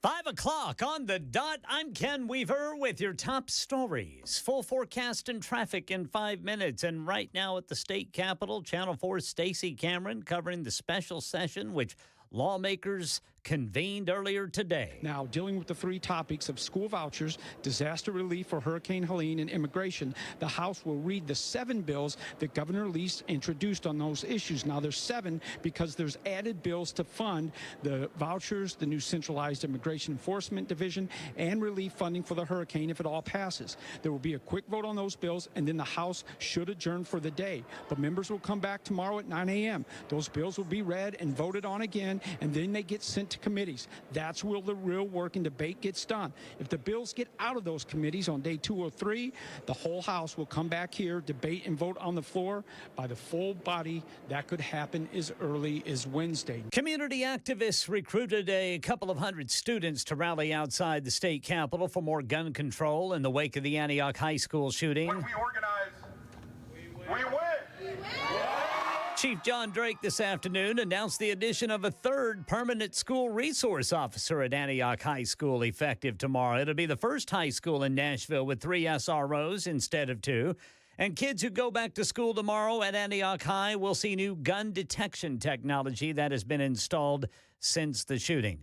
A new Chinese artificial intelligence model sending ripple effects across Silicon Valley, Washington, D.C., and Wall Street. Here's Mike Dubusky. Tech stocks took a hit on the news that a Chinese research firm created an AI model that outperforms America's efforts for just a fraction of the cost. The R1 model, as it's known, comes from a company called DeepSeek, and it's causing many investors to question why America's tech firms need the billions that they're investing into their own AI. But Wedbush Securities' Dan Ives says DeepSeek is ultimately good for the industry. Competition's going to increase, but it does no in any way make us less bullish on the AI revolution. Another Democratic mayor in New Jersey complaining about illegal immigrants being rounded up in his city. Patterson Mayor Andre Saya says there's panic in his community. We're also receiving reports that people are not going to work, that children are not going to school, and people are reluctant to go and even visit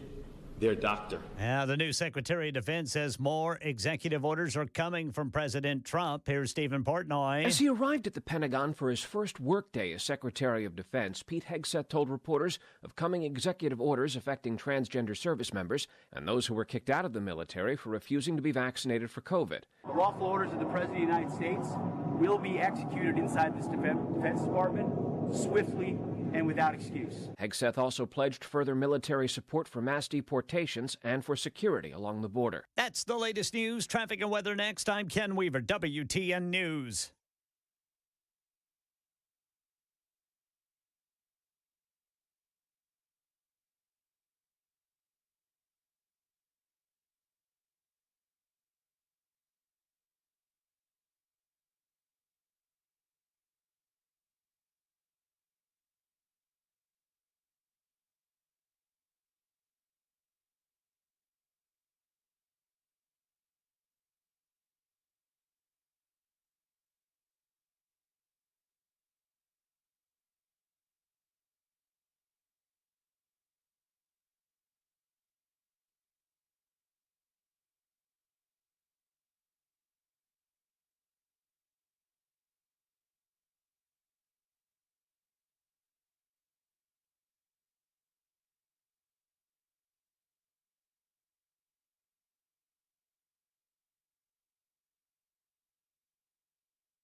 Bellevue got a crash blocking the right lane, 40 westbound, right before exit 196. In Smyrna, a crash blocking the left shoulder, 24 eastbound after Almaville Road.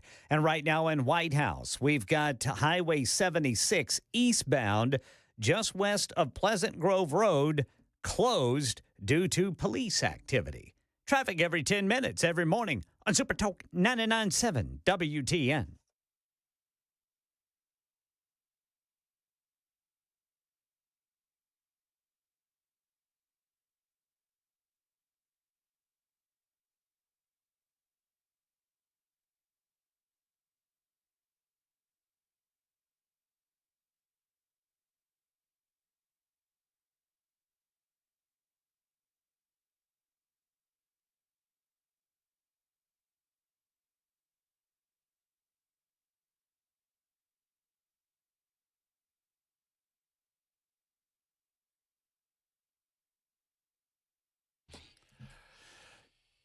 Live from the swanky new confines of Super Talk 99.7 WTN, my name is Matt Murphy. We're halfway through a Monday, Jan 27th edition of the Matt Murphy Radio Show. It feels like a lot longer, but we're only a week into President Donald J. Trump's second term as President of the United States of America, and he's gotten a lot done in that week. We'll continue talking with you about that as we continue taking your telephone calls and having that robust conversation on Super Talk 99.7 WTN. You can join in on the conversation by dialing us up, 615-737-9986. And I've been remiss on the phone lines. I'll get to them after we are joined by our next special guest. He is Senate Majority Leader Jack Johnson. He joins us on the Newsmaker Hotline on Super Talk 99.7 WTN to discuss what the heck's happening over there at the General Assembly, or what was the General Session of the General Assembly, which is now, I believe, the special session of the General Assembly. But I know the guy that can figure all of this out, and his name's Jack Johnson, and he joins us. Hello, Jack. How are you? Hey, Matt, I'm great. Thanks for having me back on. Well, it's always a pleasure to talk with you, especially on such a busy day. So the last time we spoke, I don't think we've spoken since it became official that the governor called the legislature into special session one way or the other. Last time we were talking, we were speculating on what the nature of the special might be. Now we know. Just give us a rundown of what has happened today and what needed to happen from a procedural standpoint to get to where we are. Sure. Well, of course, we can back up to, I guess, week before last. And our Constitution, our state Constitution, prescribes that the General Assembly convene every year on the second Tuesday in January. So wherever that happens to fall on the calendar, the second Tuesday in January at 12 noon. And, of course, we just had elections last November, and so we are beginning a new General Assembly, the 114th. And we did that last Tuesday. We convened. And, of course, the governor had indicated that he would be calling us into special session, and he did. It may seem a little unusual, and I certainly understand that you think of special sessions that the governor calls like in the summer or fall when you're not ordinarily in session, and here we are having a special session when we're already here. You say, well, why would you do that? Well, we've done it a couple of times when we've got things that we think are time sensitive, and of course there are three big subject matters that we're going to address during this special session, including school choice, preparing Tennessee to be fully cooperative with President Trump's illegal immigration efforts, and then obviously for hurricane relief for upper northeast Tennessee. So we convened a special session today, and hopefully can wrap that up in a week. It might take a little bit longer than that, but we're going to be focused very intently on just a handful of things, get those off our plate, and then we'll go back into regular session. So, and I think you just kind of hit on the big piece there, Jack, but I want to walk through it so, I like to say even the folks in Aniana can understand it. And so I've always picked on the people of Aniana. They get it. So you identify a special session, or you have a special session to specifically identify matters of particular importance to the governor. And I guess, but I think I remember this, that the legislature can call itself into special session if it deems fit. But the advantage is that we focus solely on those issues, and you are only permitted to focus on those issues. Am I correct? You are correct. The governor issues the call, and that's the term we use, the call for a special session. He calls us in, and when the governor, and again pursuant to the Constitution, when the governor issues the call, he articulates in that call the matters that can be discussed or contemplated, or about which legislation can be filed. And so, for example, I mentioned the 3 subject matters. If someone wanted to file a bill during this special session that dealt with health care, well, it wouldn't be permitted because it's not subject to the call. Now, when we adjourn the special session, we get back to regular session, then any member can file any bill on any subject.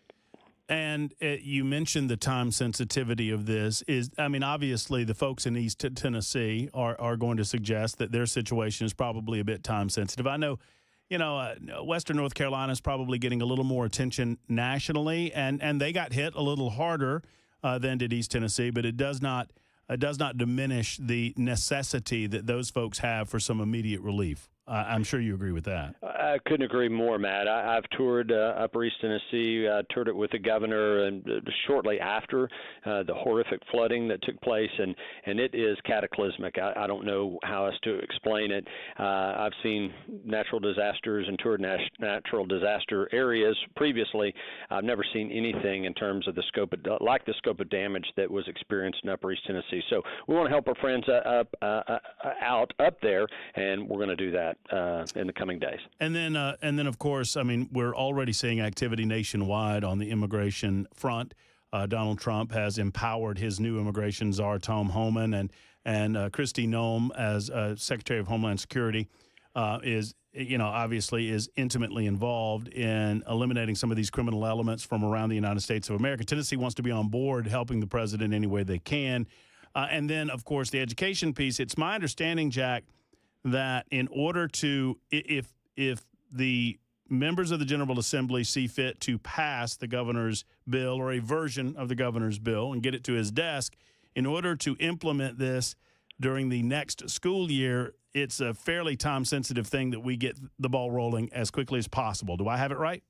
It is. If you favor empowering parents to make educational decisions for their kids, as I do, as President Trump does, obviously our governor does, and the vast majority of Tennesseans do, we want to get this program in place so it can start helping families as soon as possible, preferably in the upcoming school year that would begin this late summer, early fall. And the Department of Education does need some time to promulgate the rules, get the pieces in place so people can apply for these scholarships and know they're going to receive them, and then start making education decisions for their kids. So there is a degree of time sensitivity to that, and that's the reason the governor included it. What special rules are in place that allows for the legislative process to go so quickly during a special? It feels like, and I could be wrong, Jack, I'm not down there, I'm not intimately familiar with the rules, but it feels like you're expediting some pretty big issues fairly quickly during the special. I feel like it would have taken a little bit longer during a regular session. Well, you're right. And either chamber, the House or the Senate, has the ability to modify its rules, suspend rules in order to expedite certain matters. And it's been my experience with the special session is, yes, you do, obviously, in order to get these things through the committee process, get them to the floor, get them to the governor's desk, we suspend some of the notice requirements for legislation.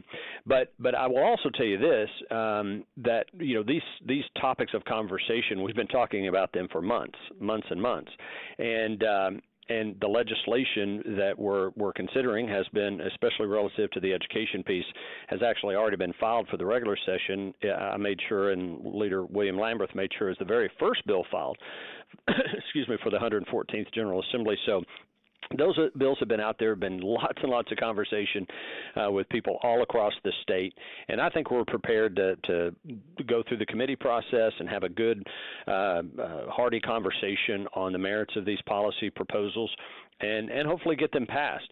So, yes, it is a truncated amount of time, but you're also only talking about a handful of pieces of legislation, so it somewhat offsets. Are you comfortable from a procedural standpoint that those that are against the concepts presented by you, by the governor, by Cameron Sexton, by Randy McNally, by William Lambert. I mean, everyone in leadership, and you included the Trump administration, and we've seen, Donald Trump promote school choice nationwide as he campaigned for president and as president of the United States. But do you feel comfortable? I'm not talking about the liberals. I mean, Jack, the liberals are almost just background noise at this point, and they're going to be against any suggestion that might, create a competitive balance within the education systems, be they public or private. But the legitimate concerns that some on the conservative side of the aisle have, are you comfortable that they will have fair opportunity to express their concerns and to have their voices heard during the process? Well, I do, and I will tell you, Matt, that doesn't start now. That's been going on for the past several weeks, even the past several months, as the governor has been traveling the state, as members of the General Assembly have been talking about, specifically on the education front. And again, I could address the same relative to illegal immigration and hurricane relief. But on the education front, again, what we're contemplating during this special session has been out there for months, and in fact, in large part, was introduced in the last session of the General Assembly back in about a year ago. And we had a hearty conversation, robust conversation about that, and decided it wasn't quite ready. And so we did not pass it. We spent the entire summer and fall talking about school choice and the best way to deliver school choice, and to make sure that we're protecting our institutions of public education, which we do with this legislation, as I've said many times. And you can be supportive of school choice and also support public education, and that's what we do in Tennessee. So I'm satisfied that if you don't know that this conversation has been taking place and that legislation was forthcoming, then you haven't been paying a whole lot of attention, because there's been a lot of conversation. Now, specifically to this process that begins today and will transpire over the next several days, absolutely. And in fact, I can tell you, Matt, I was just up in the Capitol. We were in chamber just less than an hour ago, and there are hundreds and hundreds of people up there protesting or in support of school choice or opposed to school choice. And so then the committees will have opportunities for people to testify, and constituents can call, and we're getting hundreds and hundreds of emails on both sides of the issue. So all that input is very much appreciated, and that's how the process should work. Our constituents are reaching out and letting us know how they feel. All right, so what's the next step? When will you gavel back into session? So we convene the special session this afternoon, and we will go back into special session tomorrow morning. Okay. Again, kind of getting into the nerdy details here, but I know you have a very engaged audience that is interested in these things. No, we love the nerdy details. I do too. So bills have to be introduced, and they have to be passed on first consideration in one floor session, second consideration in a subsequent floor session. So we had a floor session today. The 5 bills that have thus far been introduced on behalf of the governor, all of those were passed on first consideration in today's session. We go in at 8:30 tomorrow morning. We'll have a second floor session, at which time those bills will be passed on second consideration. It is after then that the clerk refers them to the quote-unquote appropriate standing committee. So we have committee meetings scheduled throughout the day tomorrow and then on Wednesday. And so now that the bills, as of tomorrow morning, after our floor session, those bills can go to the appropriate committees and be heard. The immigration bill, there's a lot of moving pieces and parts there. It's going to have to make several committee stops, and so we'll be scheduling those over the coming days. And if they make it through the committee process, then we'll get them to the floor for the full chamber, both House and Senate, to vote. Senate Majority Leader Jack Johnson with us. Jack, do y'all have a whip in the Senate? We do not. Okay. We do not. The House does. Right. I knew we that. are a smaller chamber, Right. and so we have 33 members. And so as Majority Leader, and of course we have a caucus chairman, we have our Speaker Pro Tem, and then of course the Lieutenant Governor and Speaker. Y'all kind of figure it out. We kind of figure it out. Yeah, it's a much smaller, more manageable number. I mean, look, I understand. I'm not asking you to make a prediction. I'm just asking you, what is your sense of the Senate with regard to the Education Freedom Act? I feel good. There's broad support for empowering parents. A lot of questions about and I listen to your show all the time. I listen to 99.7 all the time, and I've heard Scott Sapicki on. He always does such a great job. He's so I saw him today and by the elevator, and I complimented him. I always love when I hear Scott on your show. I heard, by the way, not to interrupt your train of thought, I heard that he might be in charge of some things in the House, on the House side, when this education thing comes up. So I mean, I don't know what that means. I don't. But that's what I heard, that he might be leading the discussion or there to answer any and all questions that members have. That's a good thing. It is a good thing because he is very passionate about education. He's a very articulate individual. He does a deep dive into the policy aspects, and again, back to the nerdy details. So the Senate will utilize its ordinary committee system. So the committees that were appointed by our Speaker a week ago Thursday, which will be in place for the entire 114th General Assembly, will use those same committees, the same chair people, the same members of the committees for special session.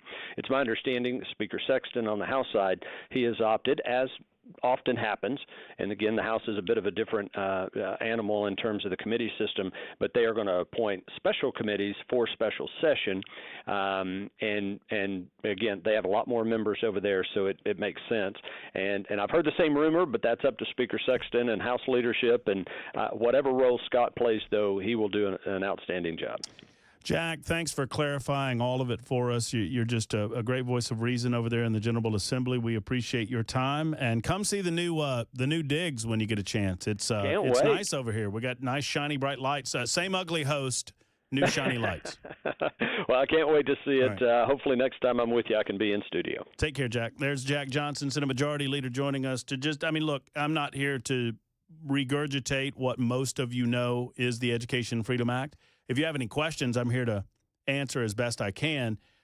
If you have any concerns, I'm here to address those as best I can. Just wanted to find out what the procedural matters were with regard to going from a General Assembly to a special session. They had to recess out of the General Session into the special session and all of those things. You heard they use kind of a more regular order in the Senate, having fewer members. In the House, they are utilizing specialty committees. And it's my understanding, little birdie tells me, that Representative Scott Sapicki will be in charge of education and ultimately in charge of the future of the Education Freedom Act come tomorrow. That's very interesting news. 22 after the hour. I just noticed the title of this show today. It's not very nice. What does it say? It says, Shiny New Digs, Host Improvements Not Included. The Matt Murphy Show. That's not very nice, and that's why I like you, Weber. Just got the basic package. That's right. We're of one mind. The basic package. There's you don't get any of this premium. Well, twice an hour you get the premium channels. That's called Ken Weaver on Super Talk 99.7 WTN.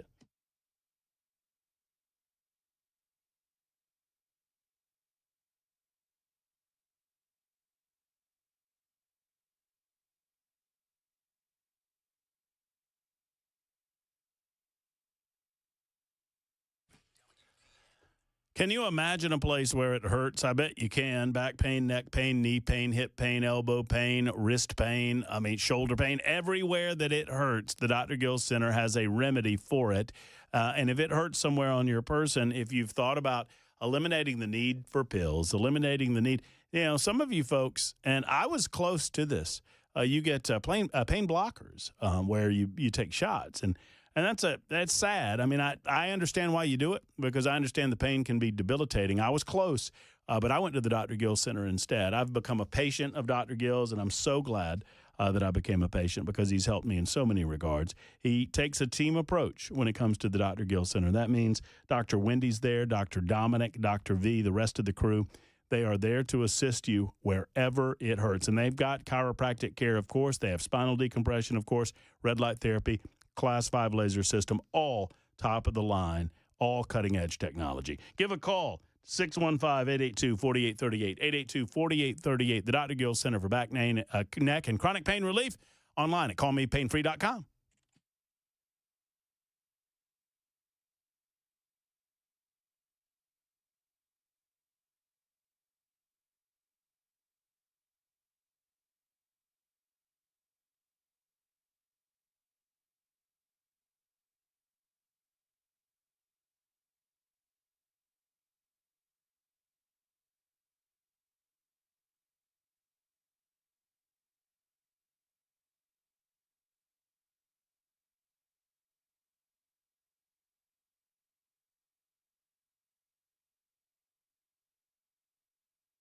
The guaranteed offer is the easiest way to sell your home. It's really simple. We bring you an all-cash offer. You close in as little as 21 days. No home inspections, no lockboxes, no open houses. Go to markspain.com to get a guaranteed offer and start packing.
An Indiana man recently pardoned for his participation in the January 6th Capitol riot has been shot and killed by police. We'll tell you about it at 5:30 on Super Talk 99.7 WTN.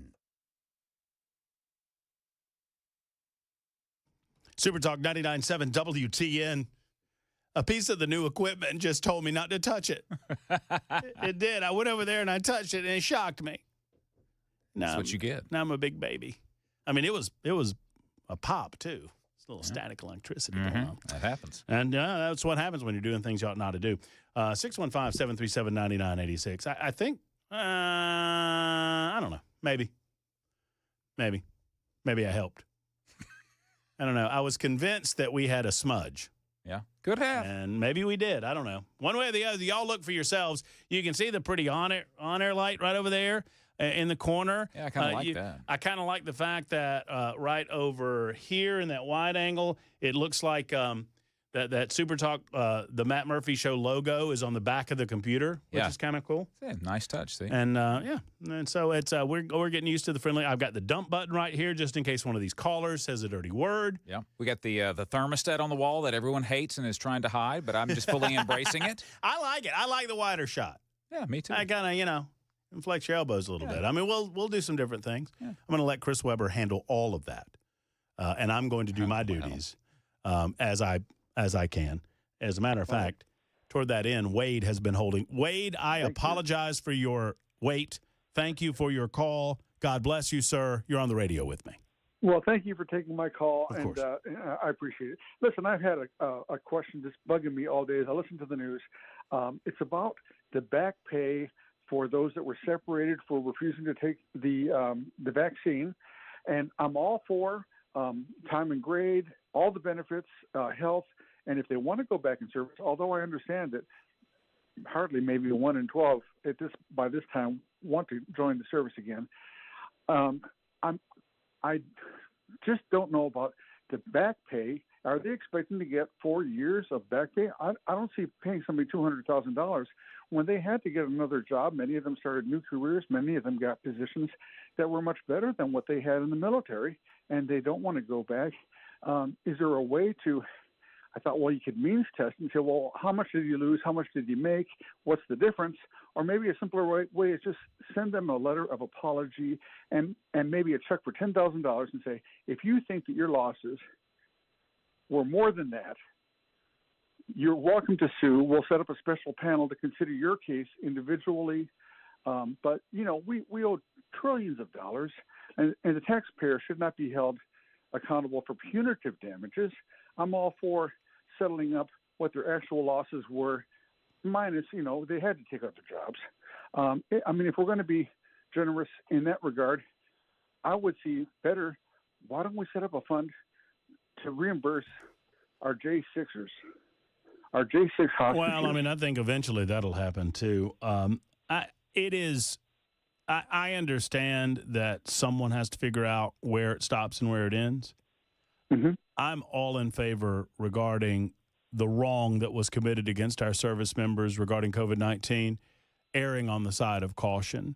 And if that means paying them a little more, if it's a difference between paying them a little more than perhaps they deserve versus a little less, given the pain and suffering and given frankly the shame that they went through unduly, the frustration. These people wanted to remain in service, most of them, many of them, and they were forced out of service. Based on all of those things, I understand what you're saying, Wade, but I don't have a problem with it. And for those who don't know, and Wade, thank you for the call, Donald Trump announced he's making an executive order. I'm going to fill you in on what that executive order exactly is. We'll take Kathy's call, Tony's call as well. We'll do Nincompoops in the News. We got a lot to get to next segment, and I have to wait till next segment because I'm late. It's time for Ken's News on Super Talk.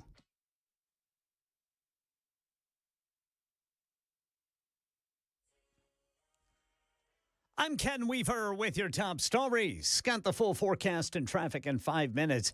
New security announcement before kids head back to class at Antioch High School tomorrow.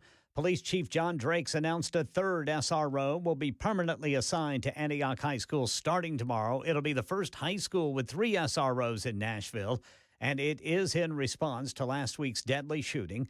Kids returning to school tomorrow will notice new weapons detection technology similar to metal detectors. An Indiana deputy shot and killed a man who was recently pardoned for his participation in the January 6, 2021 Capitol riot. NBC News says it happened during a traffic stop yesterday. 42-year-old Matthew Huddle allegedly resisted arrest during a traffic stop, allegedly had a firearm on him, and was killed during a scuffle with a deputy. Huddle pleaded guilty for entering the U.S. Capitol on January 6 of 2021. He was on supervised release prior to President Trump's pardon last week. Trump cabinet confirmations. The U.S. Senate has confirmed Scott Bessent as Treasury Secretary. Bessent confirmed by a vote of 68 to 29, drew sharp opposition from progressive Democrats like Elizabeth Warren and Ron Wyden, who both accused Bessent of flouting Treasury tax rules in floor speeches before the vote. Bessent's a fan of extending the big tax cuts Trump pushed during his first administration, says that'll be his priority. He also defended Trump's push for tariffs.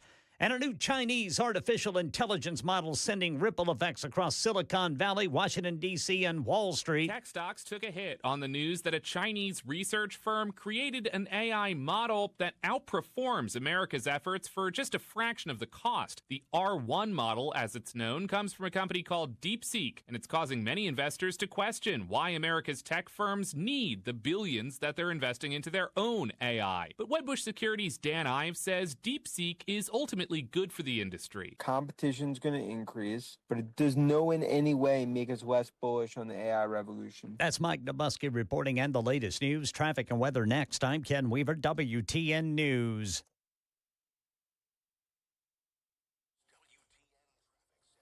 All right, we got 24 westbound after Briley Parkway North at exit 43. The left lane blocked by a crash there. Also, Nolensville Pike at Burkett Road. In White House, we've got Highway 76 eastbound just west of Pleasant Grove Road closed due to police activity. Traffic every 10 minutes every morning on Super Talk 99.7 WTN.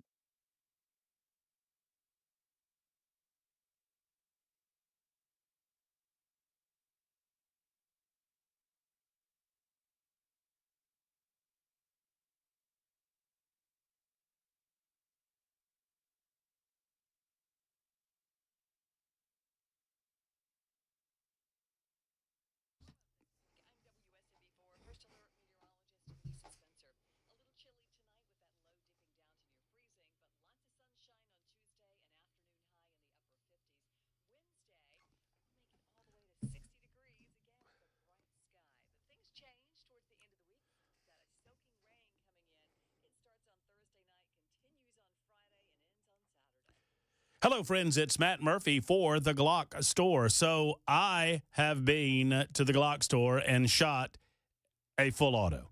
And we've been telling you about the MP5 that you can shoot during the month of January. All you have to do is go to Glock Store and sign up for a Shoot 270 training session with an incredible personalized instructor. Well, here's the deal, folks. I went in, and you can see these videos. They are now up on the Glock Store Facebook page. You can also see them on either one of my Facebook pages. If you follow me, Matt Murphy or Matt Murphy Show, run over there and check this out. We'll get it up on the Super Talk page ASAP as well. So, Dan shot a full auto, a Sten, I think it was. That's the brand name of the German full auto that he shot. And Chris Hand shot that MP5. And I had an opportunity. I wanted to up the ante, up the game a little bit, shoot a 5.56 cartridge. And so I was handed by Mitch, my instructor, an AK-47. Just suffice it to say that I'd never shot an AK-47. I've checked that off the bucket list. I've now shot an AK-47, and it was as BA as it gets at the Glock Store. If you want BA in your life, go to GS in your life. That's Glock Store, glockstore.com, or shoot270.com. Sign up for a regular range, and you don't have to pay. All you have to do is mention my name, Matt Murphy, and you can get that AK in your life. You buy the rounds, and they've got the AK-47 for you to shoot, and an instructor that can help you understand exactly what to do and when to do it. It's the Glock Store, worth the drive from anywhere, minutes away from the airport. Go to glockstore.com or shoot270.com.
All right, lots to get into this segment of the show, to include nincompoops in the news, one of the favorite segments in the new year on the Matt Murphy Radio Show, mainly because it's less Murphy and more Weber and Weaver, which everybody loves. That is on the way, coming up in just moments. Kathy and Tony, you guys have been holding for so long. I do want to get to you really quickly before we get to nincompoops, and I will explain all that you need to know about Donald Trump's executive order as well. Kathy, thank you for your patience. I hope you're well. I'm well. How about you? I'm doing great. I have a question about this education bill. All right. I'm not necessarily against the bill. I'm good with helping some students get out of a bad school if they want to. But my question is this bill going to do anything to motivate positive change in those failing schools? It's a great question, and I think it all depends on what the administration of the given school systems and what the individuals within the school systems take away, from this. Now, what it can do, because we are often told that the burden of being a teacher in a classroom of 30-some students, I suppose you could make an argument that if you reduce those class sizes, that's going to give the teachers a better opportunity, those motivated to teach their children better. But you know what? The answer to your question all depends on what the public sector takes away from this. And I am not so convinced that they are going to walk away from this, if it passes, with a positive mind frame. Well, I mean, because, it's 20,000 students, which is about 2% of all the public school kids. So, I mean, if you've got a classroom, if you've got a class of 30 kids and you go down to, say, 27 kids, is that really going to make much of a difference? No, probably not. And going back to your bread example, if, everybody has to buy bread from Kroger and they don't like Kroger and the government says, okay, if you don't like the bread at Kroger, you can go to Publix. But we're still going to pay Kroger what you were paying them for the bread from there. Is Kroger going to feel any motivation to improve their bread if they're still getting paid, whether people are buying from them or not? Well, here's the hope, and I'm not saying I buy into it. I'm not saying I don't. I'm saying I'll present to you what has been told to me. The hope is that by empowering parents, by the parents coming into the situation feeling like they have a bit more of a say in the matter, that you create a dynamic by which they involve themselves a little more, and by extension, there is a bit more of a responsibility laid at the feet of the teachers and the school system itself, the public school system itself. Now, I think we have to find a way to get more parental involvement to incentivize more competition in the system. Yeah, because it seems like the only parents who will feel empowered are the ones who are able to get their kids out of the bad schools. Or those who are already paying attention. And an argument could be made that those already paying attention are already doing the things necessary to get their kids better education. It just seems like the ones that are left are going to be the ones who aren't paying attention, who don't feel empowered, and so nothing's going to change. Well, you know what? It is certainly a possibility. And I don't think that this program, and thank you, Kathy, for the call. I don't know that I've satisfied your answer, but that's the best I can do. I'm not going to try to Pollyanna you. It's all about how the system itself takes some of this infusion of competitive juice. Thus far around the country, these public systems have not taken very well to that private juice. That said, this as a standalone is not going to be a fix. It has to be a fix in conjunction with expecting more out of our public education sectors. I expect more out of this host. It's 44 after the hour. It's time for Nincompoops in the News. Thank you, big voice guy. Oh, yeah, we do it at this time every day where Ken Weaver, Chris Webber, and Matt Murphy get together. We have looked all over the intraweb. We have looked all over the earth. We have looked in the state of Tennessee. We've looked in the dark corners of Alabama. We've looked all over the United States of America, nay, the world, and we have found the nincompoops that you need to know about on Super Talk 99.7 WTN. Gentlemen, good afternoon. How about you? How's it going? Going good. Hello, boys. Oh, yes, boys. Yeah. Man, the 3-shot looks great. If you're not watching on the Super Talk TV, good job there. Yeah. You know, my camera's not the best, but you're making these up as you go along. I mean, your shot would look great. You know what? We need a nice logo right behind your right shoulder. I wonder where we could get one of those. I wonder where we could get one of those. Look, you can see me twice. See, that's what we want one of those logos for, to cover that up. That's what we're talking about. Two times the Weaver, all the fun. Twice the Weaver and all the fun. I'll tell you what, Ken Weaver, in that spirit, you get to go first. Oh. My nincompoop in the news is anyone needing an expert to tell them why they can't go back to sleep after they doze on the couch and try to go to bed. CBS went to a psychologist to ask, how come people can't go back to sleep after they've dozed on the couch and then they go up and go to bed? We needed an expert for that? Licensed psychologist Lisa Strauss told the CBS Mornings Plus crew there are a few reasons it can be difficult. One reason is you wake up. Yeah. And then you try to go back to bed. And you might try to, re-engage with things that bring wakefulness very rapidly. Like walking around? Yeah, walking around.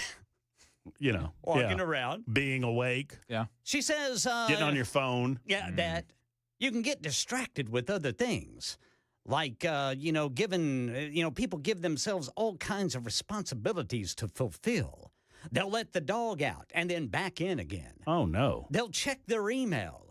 Even some aspects of your bedtime routine can be more stimulating than you might have realized. Oh, well. Even those people whose main intention is just to get themselves to bed, they don't make a mere pit stop in the bathroom. On the way to bed, they go into the bathroom and they turn on the light. Well, you got to see. They'll take their medication. They'll put in their eye drops. They're washing up. Then they go into the bedroom and they put on their PJs. They're having a conversation with their spouse. So tips to transition from couch to bed to sleep for the night. Preparation is key, says Dr. Strauss. Make sure you're already in your PJs. I bet he gets paid a lot of money for that. To say that. Right? I put my PJs on as quickly as possible as soon as I get home. Let me tell you something. I'm wearing my soft clothes the minute I get home on Friday nights. And they usually don't come off. Did y'all ever see that show, The Goldbergs? Yeah. Oh, yeah. I wondered, I don't know how many years ago it was, but I wondered, I'm like, that's that guy getting in his underpants as soon as he comes home. Now I go home, and that's the first thing I do is drop trowel. Get out of those clothes, and let's get into some underpants. Yeah. I need to try that sometime. Don't drop by unexpected to the Murphy house. That's true. Now, see, that's a problem. My son, he'll come bounding down the stairs with friends. They're all be in my underwear. If they know you, they won't think a thing of it. Fritz, put some clothes on. The taking that I don't know about you in the Weaver house, but if I get up in the middle of the night for any reason, Mrs. Beasley thinks that it's an opportunity to go outside. Bingo. Yeah. And, it happens. And we're outside suddenly. And so now I have to put clothes on because it's wintertime, because it's cold outside. And, I don't want shrinkage. Yeah. Nobody likes that. Nobody likes that. Anyway, Dr. Strauss, what is your expertise? Telling people how they can go back to sleep after they've dozed on the couch. Being an nincompoop. That's right. Mr. Weber? Just don't go to sleep on the couch. Yeah. Well, isn't that the best? That would be the best way to solve that. I mean, anytime you do that, you're going to have some trouble. There I agree. you go. All right, my story comes from New Jersey. Yeah. Police in New Jersey were called to a residence around 12:30 in the afternoon by a neighbor who found a child outside the residence without supervision. The child's father called the neighbor after seeing the child leave the home on the Ring camera, which are important to have nowadays. The neighbor went and got the child, and he was in their care when the police arrived. A babysitter was found unresponsive inside the home. Oh, goodness. Jenna Davidson, 35-year-old of Ventnor, New Jersey, had been hired by the parents through a well-known online platform used for child care. It didn't name it, but she still had 2 profiles active on those sites, saying that she was a live-in nanny full-time. A police officer found Davidson on the ground in the home, conscious but unresponsive. Oh, no. An investigation on the couch? found that she had, quote, consumed a significant amount of the homeowner's alcohol to the point that she became unconscious and unresponsive. Also saying there was an empty bottle of tequila that the father said was not empty earlier, and a bottle of, alcohol found in a mug on the counter, and an empty plastic shot bottle inside the woman's bag. Goodness. Fire and EMS responded and took the woman to the hospital. The father obviously came home from work immediately to retrieve his child. Miss Davidson has been charged with second-degree endangering the welfare of a child. I don't think she's going to get tipped. Yeah. Apparently, she does not have a criminal history, but she did have 2 prior incidents of driving under the influence that are from several years ago, most recently in 2016. Yeah, she may have a small problem with the alcohol. I was going to say, no criminal history, but a slight alcohol problem. 12:30 in the afternoon. Unresponsive. I mean, those open bars, man, they can get you if you're not careful. Reminds me of house sitting for my old boss, Don Markwell, in Montgomery, Alabama. Don would go out of town, like week vacations, and he wanted somebody to come by and just take care of the house and let the dog. The dog was like out, had an area in the backyard, but just check on the dog, make sure he's got food and that sort of stuff once a day. And he said, "You're welcome to the bar," just casually made that comment. The first time I checked his house, I made myself at home in the bar area. I was 26 years old and didn't have a lot of money. As you do, yeah. He never brought it up, never mentioned it. But I, probably drank more than my share. The next time he asked, like 7 months later, he said, "Hey, can you go by and take?"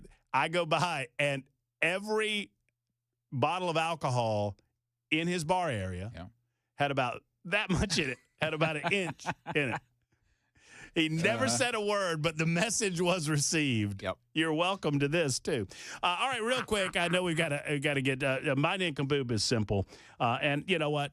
Sometimes I like to lean on the news of the day. My nincompoop in the news today is Colombian President Gustavo Petro, who had this to say on social media: "Las no pueden entrar como de Luisia los migrantes colombos."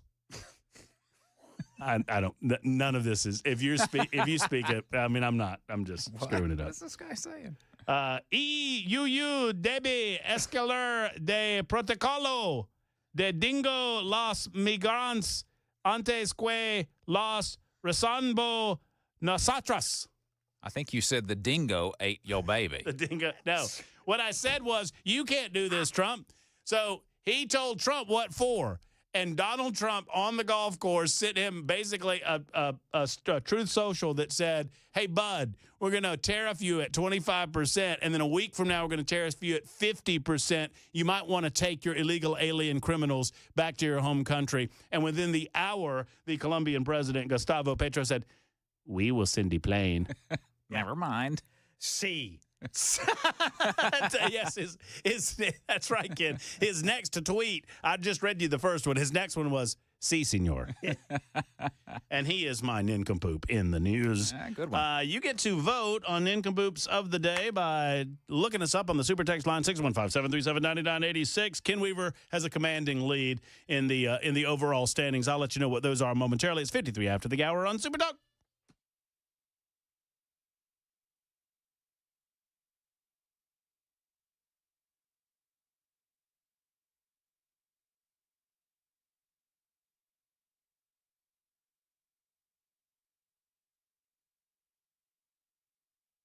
Want to look better and feel better about yourself in 2025? 2025 can be the year that you do it, and I have a way for you to do it as well. If you're watching on Super Talk TV, you might see this long mane. It's going to get shorter pretty soon, as my locks for Trump days are now behind me. However, the reason that I have this full head of hair is because of PAI Medical and the We Grow Hair people. I was looking to make sure that my hair was not falling out. I just wanted to make sure, because I thought I saw some thinning at the top of my head. Well, I was told that I did, in fact, see a little bit of thinning. And I had the laser treatments, the FDA-approved laser treatments on board. And it's non-invasive. It takes about 45 minutes or a little bit less. And let me tell you something, folks. It works. These treatments, these PRP treatments for men and for the ladies, they work. Now, if you're a little further along in your hair loss, the ARTIS robotic FUE procedure, the multi-unit hair grafting procedure, they are guaranteed to work. Ask about them when you make the call that so many others have made. For the last 30 years, Nashville and Middle Tennessee, we've trusted our hair to We Grow Hair and PAI Medical. 615-376-6010, 376-6010, or WeGrowHair.com.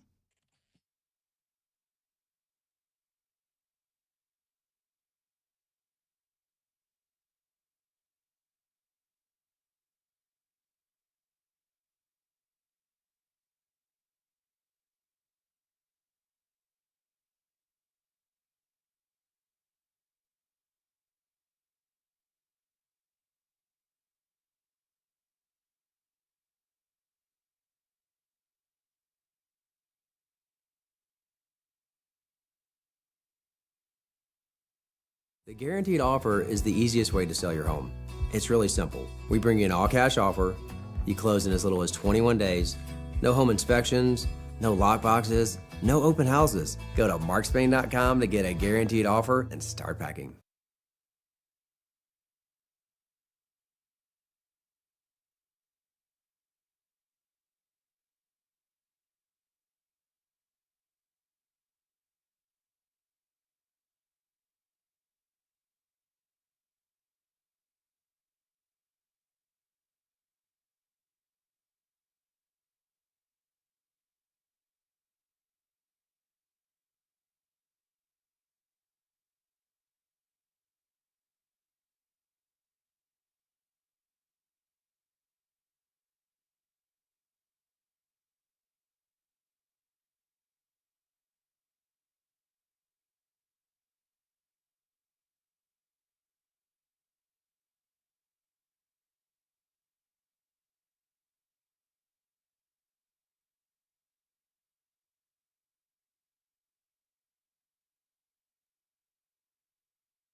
Hey, what's up, guys? It's Matt Murphy in the middle of downtown Franklin, Tennessee. We've talked so much about Savory Spice. I thought, why not show you the place? So let's go on in and see what's popping at Savory Spice. As I've always said, you will smell the spices even before you walk in. I can smell them right here in the doorway. Come on in and let's introduce you to the one and only Holly, who is the owner and proprietor of Savory Spice. Say hey, Holly. Hello, everyone. Now, enough about Holly. Let's talk about spicy and easy products like the incredible taco soup, which, as I said, you put this in a crock pot, you put all the ingredients that it tells you to buy right there, you put the spices in, and it's so easy. So if you don't know what you're doing around the kitchen, it's a perfect way to find your way around the kitchen, as is the Mediterranean dill risotto. Now, for the holidays, pumpkin pie spice. What doesn't it have, Holly? Pumpkin. Doesn't have any pumpkin in it. That's a fun fact for all of you kids out there. Now, if you stop by Savory Spice, either in the Franklin location or at L&L Market, you can get yourself a sample of the dill dip, which is my absolute favorite. Just tell them Matt Murphy sent you to Savory Spice with purchase now. So come by Franklin or L&L Market in Nashville and come see Holly and the entire crew at Savory Spice.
Six o'clock on the dot. I'm Ken Weaver with your top stories. Got the full forecast and traffic coming up in 5 minutes. And right now, Channel 4's Stacey Cameron covering the special legislative session which lawmakers gavelled in earlier today. Now, dealing with the three topics of school vouchers, disaster relief for Hurricane Helene, and immigration, the House will read the 7 bills that Governor Lee introduced on those issues. Now, there's 7 because there's added bills to fund the vouchers, the new centralized immigration enforcement division, and relief funding for the hurricane if it all passes. There will be a quick vote on those bills, and then the House should adjourn for the day. But members will come back tomorrow at 9 a.m. Those bills will be read and voted on again, and then they get sent to committees. That's where the real work and debate gets done. If the bills get out of those committees on day 2 or 3, the whole House will come back here, debate and vote on the floor by the full body. That could happen as early as Wednesday. Yeah, community activists recruited a couple hundred students to rally outside the state capitol for more gun control. When we organize,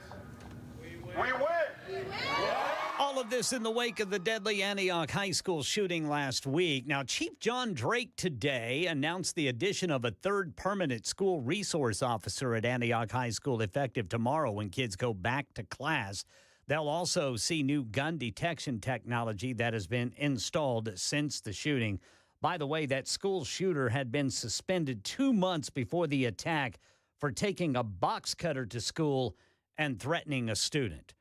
A new Chinese artificial intelligence model is sending ripple effects across Silicon Valley, Washington, D.C., and Wall Street. Here's Mike Dubusky. DeepSeek's R1 model reportedly outperforms equivalent American models, and it does so by using just a fraction of the computer processors needed by companies like OpenAI and Meta. DeepSeek has raised questions among investors over why U.S. tech companies need so many resources and spend so much money developing AI. Last week at the White House, OpenAI and its allies committed to spending $100 billion on AI infrastructure dubbed Project Stargate. One person in America dies from heart disease every 34 seconds. Brian Clark says a new study shows some heart disease risk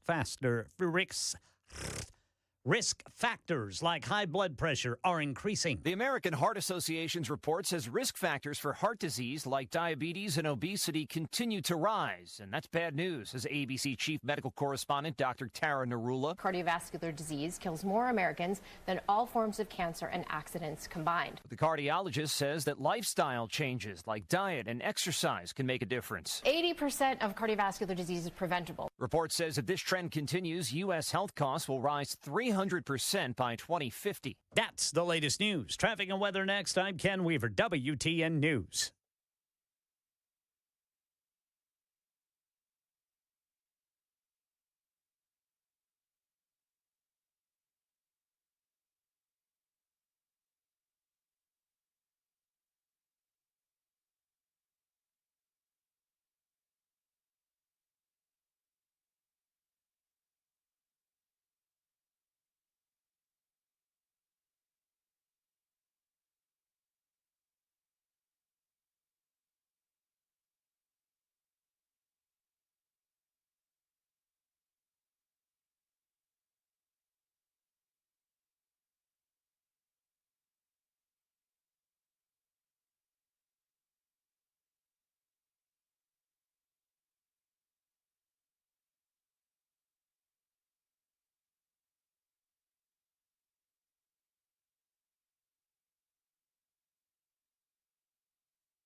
Got a crash in Belshire. It is blocking the left lane at 24 westbound right after Briley Parkway North. Traffic every 10 minutes every morning on Super Talk 99.7 WTN.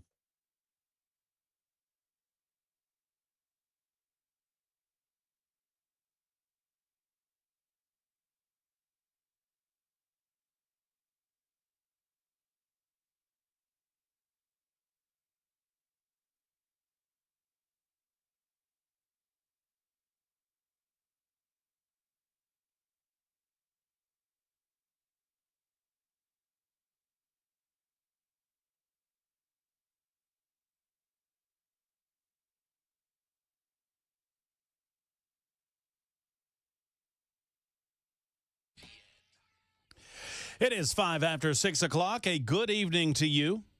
My name is Matt Murphy. We've got another hour or so together on the Matt Murphy Radio Show, Super Talk 99.7 WTN. Thanks for being around. I appreciate those of you on the phones. We'll get to your calls momentarily. Appreciate those of you on the Super Text line, 615-737-9986. And there's lots to get to. I come to this point every day of our gatherings together. As you guys are going home, maybe you're just pulling into your garages, your homes, maybe you're still at your place of business, maybe you are in your automobiles right now or whatnot. Let me tell you, we've got lots to get into, so hang in there. We've got 55 minutes to go, and we'll try to get to every subject of importance to you. 615-737-9986. Those are the ways to communicate with the show if you want to change the direction or the nature of the conversation. There is a story out locally regarding a Middle Tennessee teenager's disturbing mass shooting plot.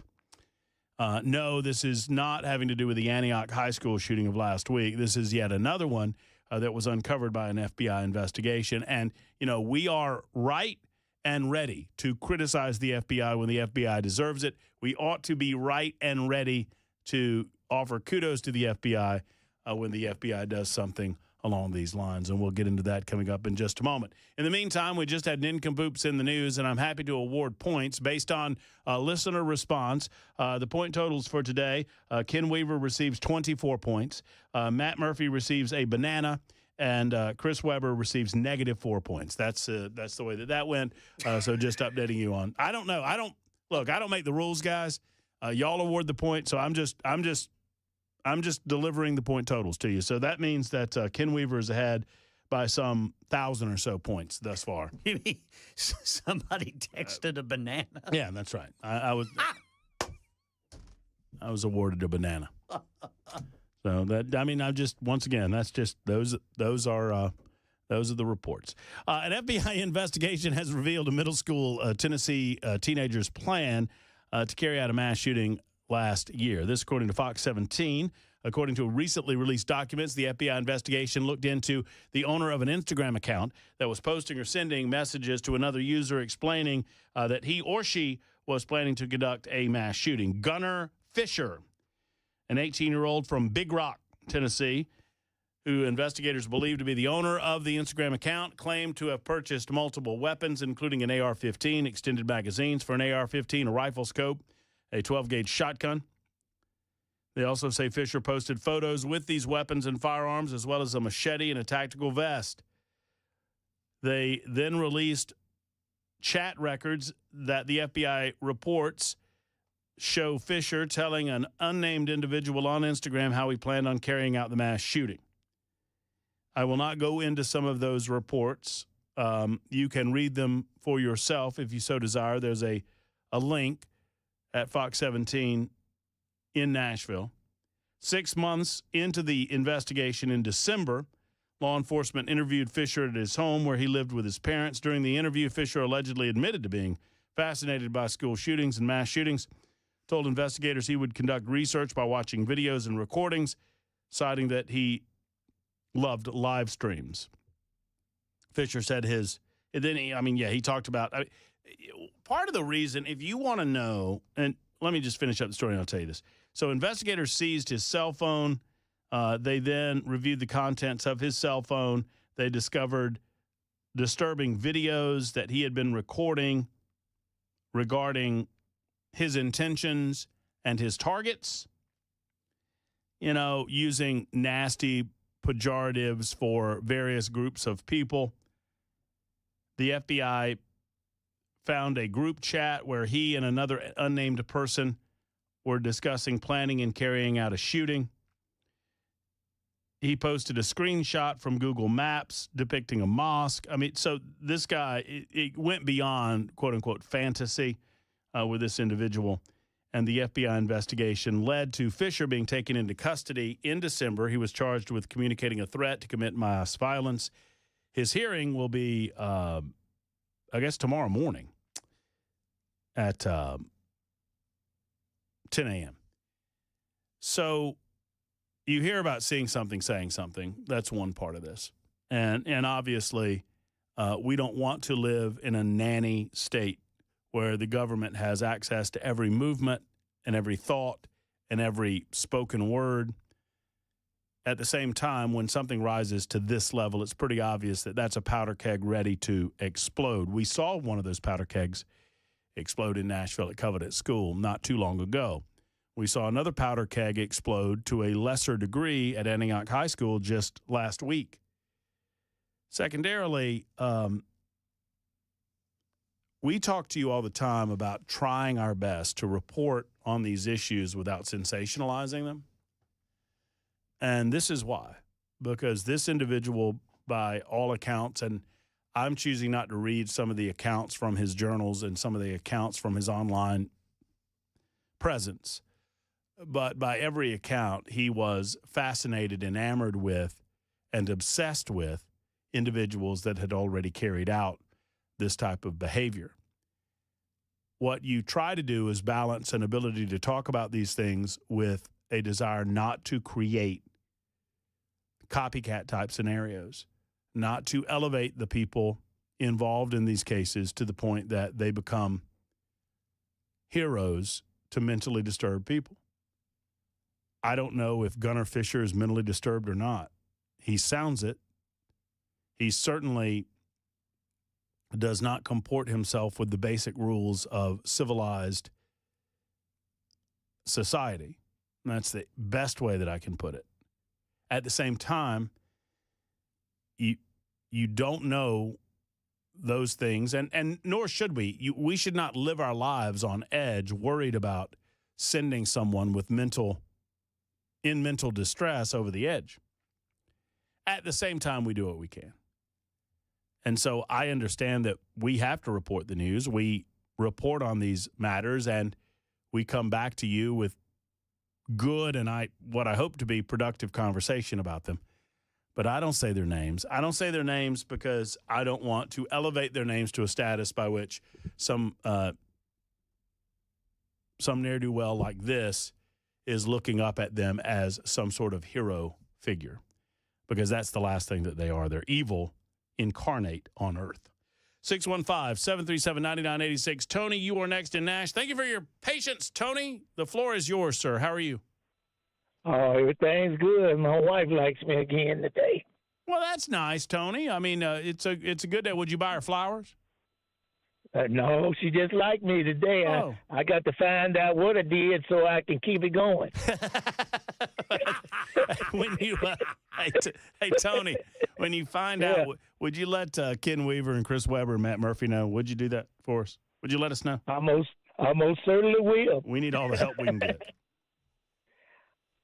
I'm going to spit out a few things here and then get off the radio and hear how you respond to it.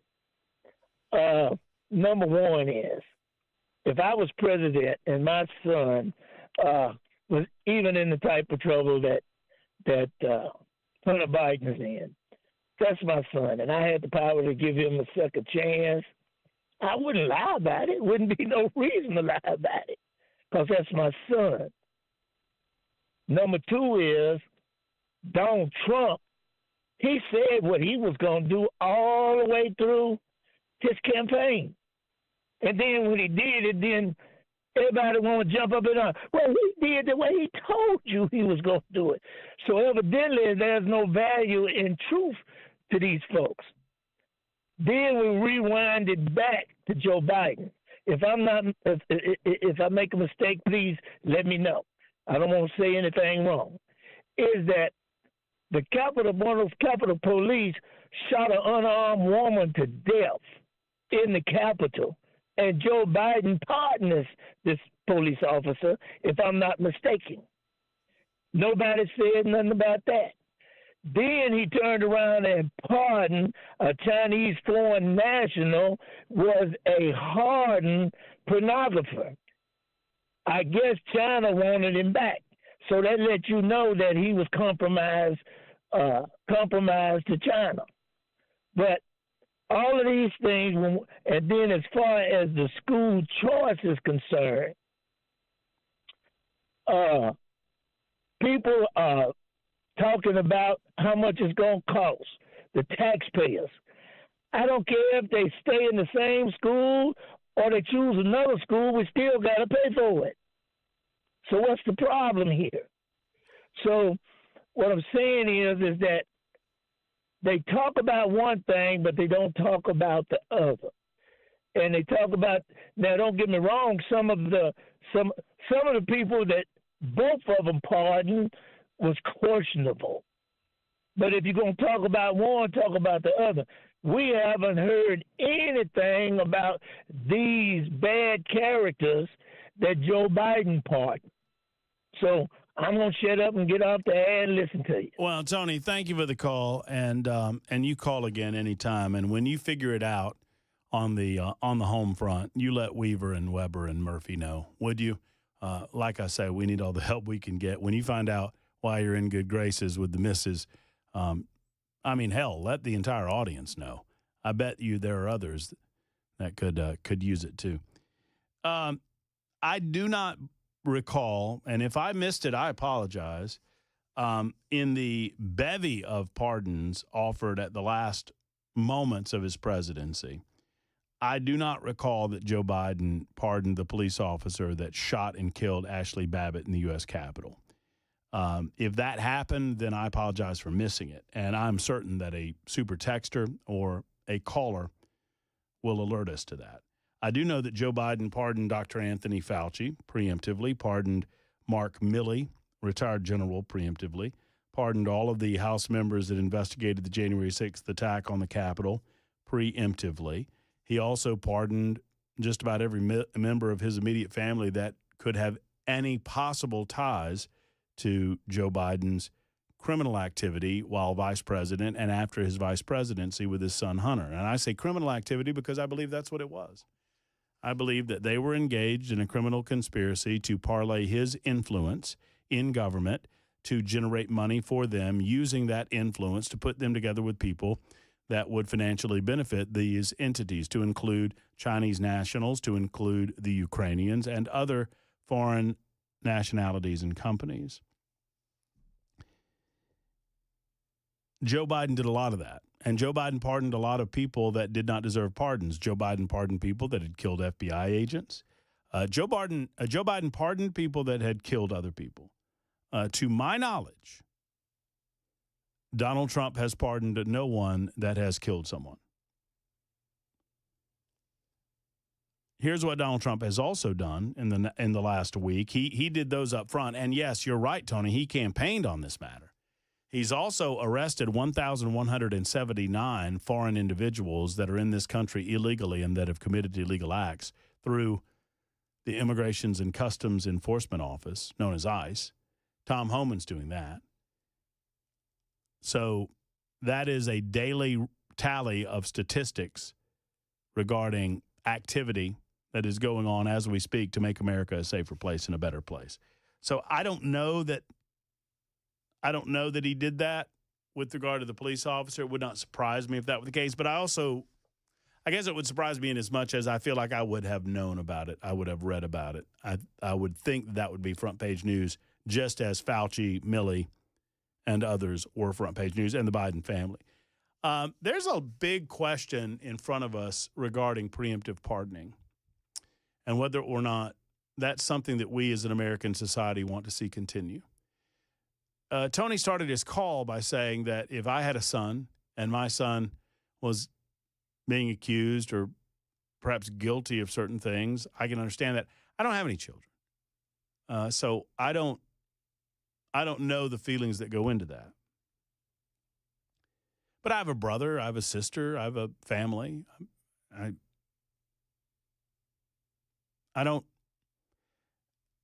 My sister has seen her fair share of run-ins with the law, frankly. Hell, I have too, but boy, in my past. I don't know how the American people would react to that. I guess I understand the human condition that would want to think the best of your family member, especially if they're a child, that would want to give that family member another shot. The lying about it is something that I have the most issue with. Joe Biden knew damn well when he was running for president of the United States that he had every intention of pardoning Hunter Biden. And I announced on my radio show, and at the time I was on Noon to 3, I announced exactly how it would go down.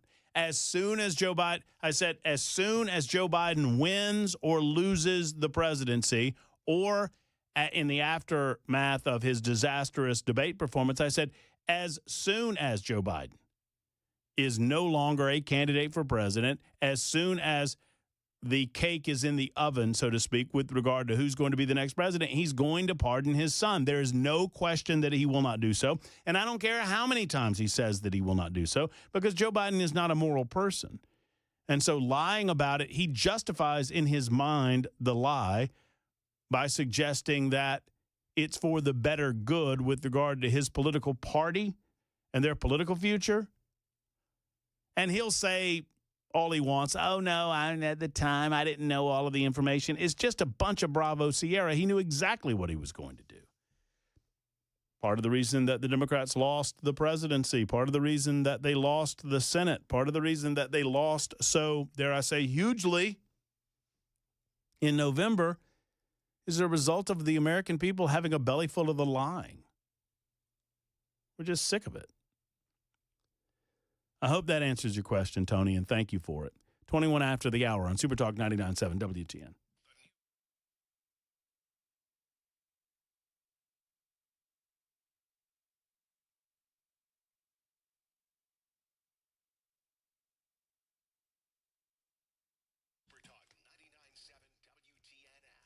Hello, friends. Matt Murphy for Efficient Heating and Cooling. Maybe you need a second opinion on something that you've been told about your heater. Perhaps your heating unit in your home is not operating as it should, and someone has come out and told you that you need to replace it. Are you sure? Don't you want to be sure? Now, I encourage you to call Jeff Eddy and Efficient Heating and Cooling first and foremost, because they're great at what they do, and they're going to give you that honest assessment as to the life cycle of your unit, whether or not it is worth repairing that unit, how much that's going to cost, and how long you can expect that you're going to get as a result. I mean, all of this information is things that you have to process. I mean, these are simple things that you need to put into your mind and figure out on the back end what you want to do. And Jeff Eddy's going to follow through on your decision making. In other words, if you want to repair that unit, you've got another year or so. You can last through the rest of this year. Great. You're saving some money as a result. But if it's time, they're an elite pro partner with Rheem, and they can help you out in that regard, too. Find the right unit for you. Call Jeff Eddy and Efficient Heating and Cooling. Whether it's for that first opinion or that second opinion, they're there for you in Middle Tennessee. EfficientHVAC.net or call 615-784-4424, 784-4424 for Efficient Heating and Cooling.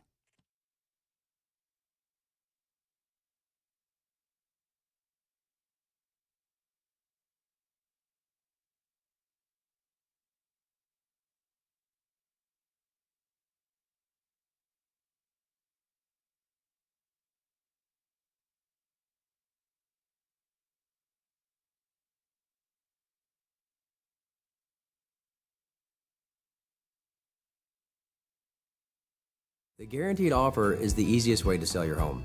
It's really simple. We bring you an all-cash offer. You close in as little as 21 days. No home inspections, no lock boxes, no open houses. Go to markspain.com to get a guaranteed offer and start packing.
New security measures announced when kids return to Antioch High School tomorrow, and President Trump says he's going to keep his promises. We'll tell you about a couple of them coming up at 6:30 on Super Talk 99.7 WTN. I have breaking news. Breaking news. Breaking news. Breaking news. None of this makes sense if you're not watching on Super Talk TV. Breaking news. What in the world is going on? You like my breaking news? I mean, this is pretty good, right? Yeah, that ought to be it. Is this the break? Is the breaking news? I can do it this way too.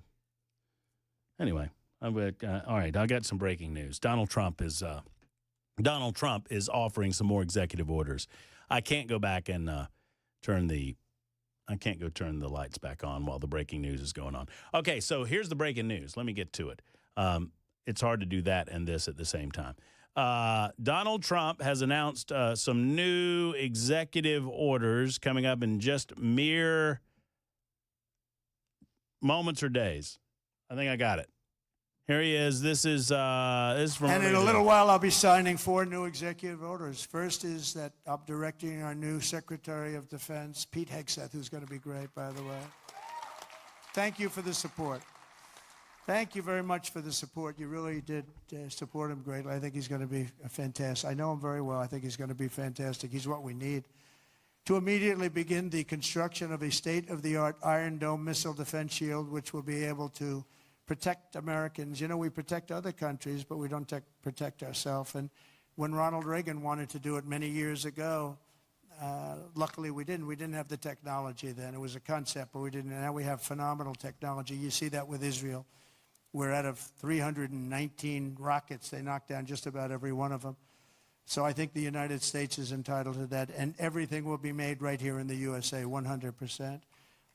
All right, there's number one, Iron Dome. And next, to ensure that we have the most lethal fighting force in the world, we will get transgender ideology the hell out of our military. It's going to be gone. Oh, there's number 2. In addition, we will stop our service members from being indoctrinated with radical left ideologies such as critical race theory. We're going to stop it. It's already been stopped. It's already been halted, totally halted. And finally, we will offer full reinstatement to any service member who was expelled from the armed forces due to the COVID vaccine mandate. And we will restore them to their former rank with full pay. All right, so I know that this happened earlier in the day, and it's not technically breaking news, but I thought I would try out our new breaking news, new room shot. Yeah. What do you think about it? It's not bad. Pretty good? Yeah. I mean, I'm working on it. We're all working on it. It's like we needed some kind of, some kind of music to go with that when those lights were going. Okay, you think can we coordinate this then? Yeah. Hold on. Stand by. Hold on. I got to turn the light off again. Let me say, every time I stand up, this might be it. Every time I stand up, I get static electricity popping me in the ear through my headphones every time I stand up. Nice. So that might be something. Are you ready? Yeah, ready. Breaking news! News. It's breaking. Breaking on the Matt Murphy Show. Breaking news. Nobody knows why I'm singing like this, including myself. There's breaking news. Super Talk 99.7. Hey, speaking of breaking news, this is a perfect way to go into Ken Weaver's newscast. Final newscast, local newscast, I should say, of the day. Ken Weaver, it's time. 6:30 on Super Talk. Breaking news. 6:30 on the dot. I'm Ken Weaver with your top stories. Full forecast and traffic in 5 minutes. Going to be new security measures in place when kids go back to Antioch High School tomorrow. Less than a week since a troubled teenager shot and killed 16-year-old Jocelyn Escalante grazed another student before killing himself. Police Chief John Drake has appointed a 3rd SRO at the school. This will be the first high school in Nashville to have 3 SROs. Also, students will see new weapon detection technology that is similar to metal detectors. President Trump speaking at the House Republican Members Conference dinner at his Doral International Club in Florida, making a promise to seniors. I will not sign any bill that cuts even a single penny from Medicare or Social Security for our great seniors. And that's not all. I also intend to keep my promises, starting with no tax on tips, no tax on Social Security, and no tax on overtime. Money News, Chuck Severson. Chinese tech upstart upended stock markets Monday. The shock came from a company called DeepSeek that introduced a chatbot that can compete with the best AI technology that American companies can offer, but at a fraction of the cost, calling into question the tens of billions of dollars in AI investments by U.S. chip makers and technology companies. Chipmaker NVIDIA's stock dropped 17%, dragging down the NASDAQ, which closed over 3% lower, down 612 points. The Dow was up 289, but the S&P fell 89 points. Asset manager Ancora is taking a stake in U.S. Steel and hopes to stop a takeover by Nippon Steel. The Biden administration had blocked the $15 billion acquisition of the Pittsburgh company over national security concerns. The European Union has agreed to extend sanctions against Russia for another 6 months over its invasion of Ukraine. That's the latest news. Traffic and weather next. I'm Ken Weaver, WTN News.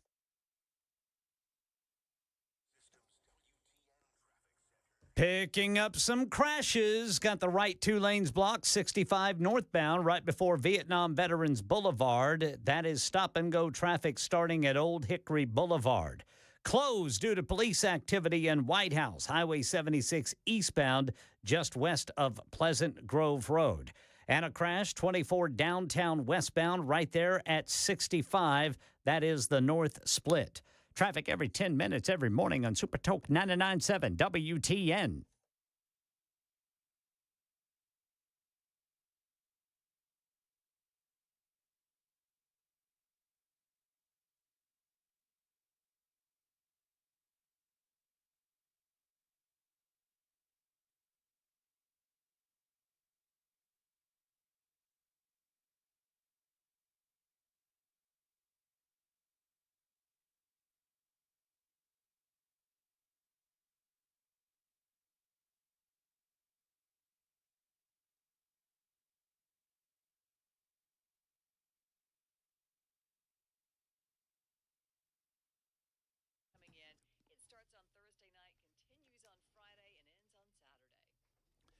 Hey, friends, it's Matt Murphy for Grace Point Healthcare. It's not just the different way that they do their business when it comes to the front end. They're a primary care provider, and they are a direct pay provider, meaning that all of the treatment options and decisions that you have and that are made between you and your medical provider and their medical staff are made between you, not between you and an insurance company or you and a pharmaceutical company. That's quite nice.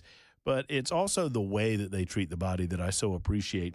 They give you a comprehensive medical approach, meaning that they get to the root of the problem. They don't try to treat the symptoms of the problem. In other words, you know, and far too often this happens in the medical world nowadays where you go to the doctor and you tell them what's going on. Instead of trying to figure out why that's going on, they just grab a pill and they give you a pill for the issue. Now, in some cases, pharmaceuticals are the right approach, but in every case, they don't think so at Grace Point Healthcare.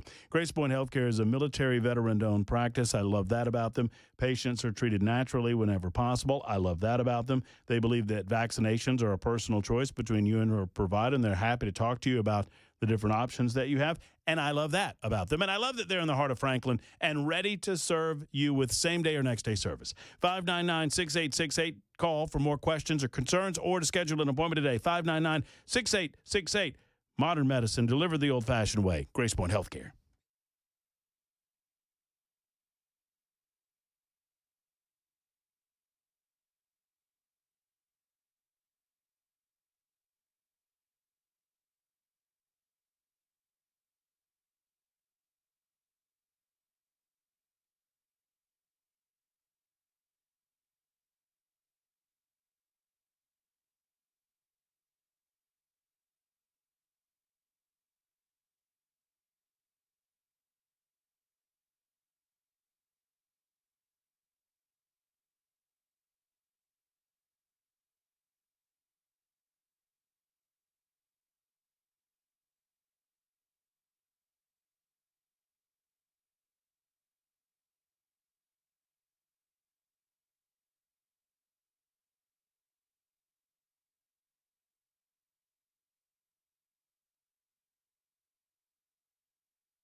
Super Talk 99.7 WTN, Matt Murphy and you in the brand new digs, the brand new confines of our fine-looking studio. I'm now being accused, by the way, of, well, a couple of things on the Super Text line. It's 38 minutes after the hour, by the way, on Super Talk. We've got, 20 or so more minutes before we say goodnight and welcome in Mark Levin, the great one.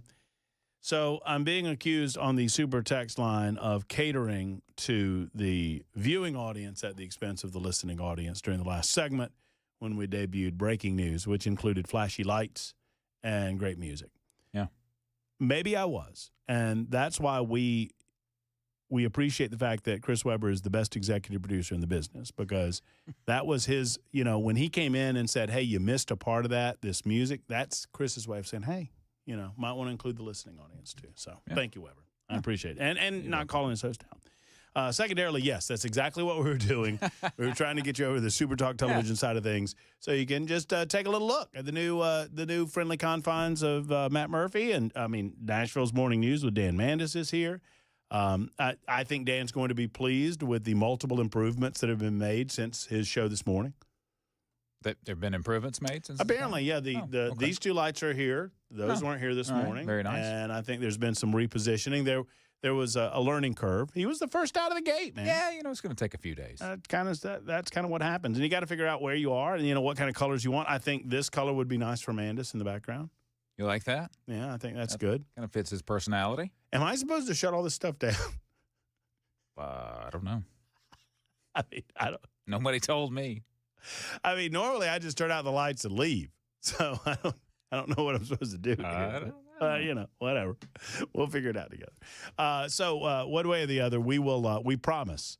Renee writes in and says, I'd love to hear music during breaks on YouTube. The silence is greatly annoying. Yeah, we run into copyright issues or something like that? Well, at one time we did have a little music bed that ran during the commercial breaks, and people complained about it. Mm-hmm. So people are either going to complain that there is music or there isn't music.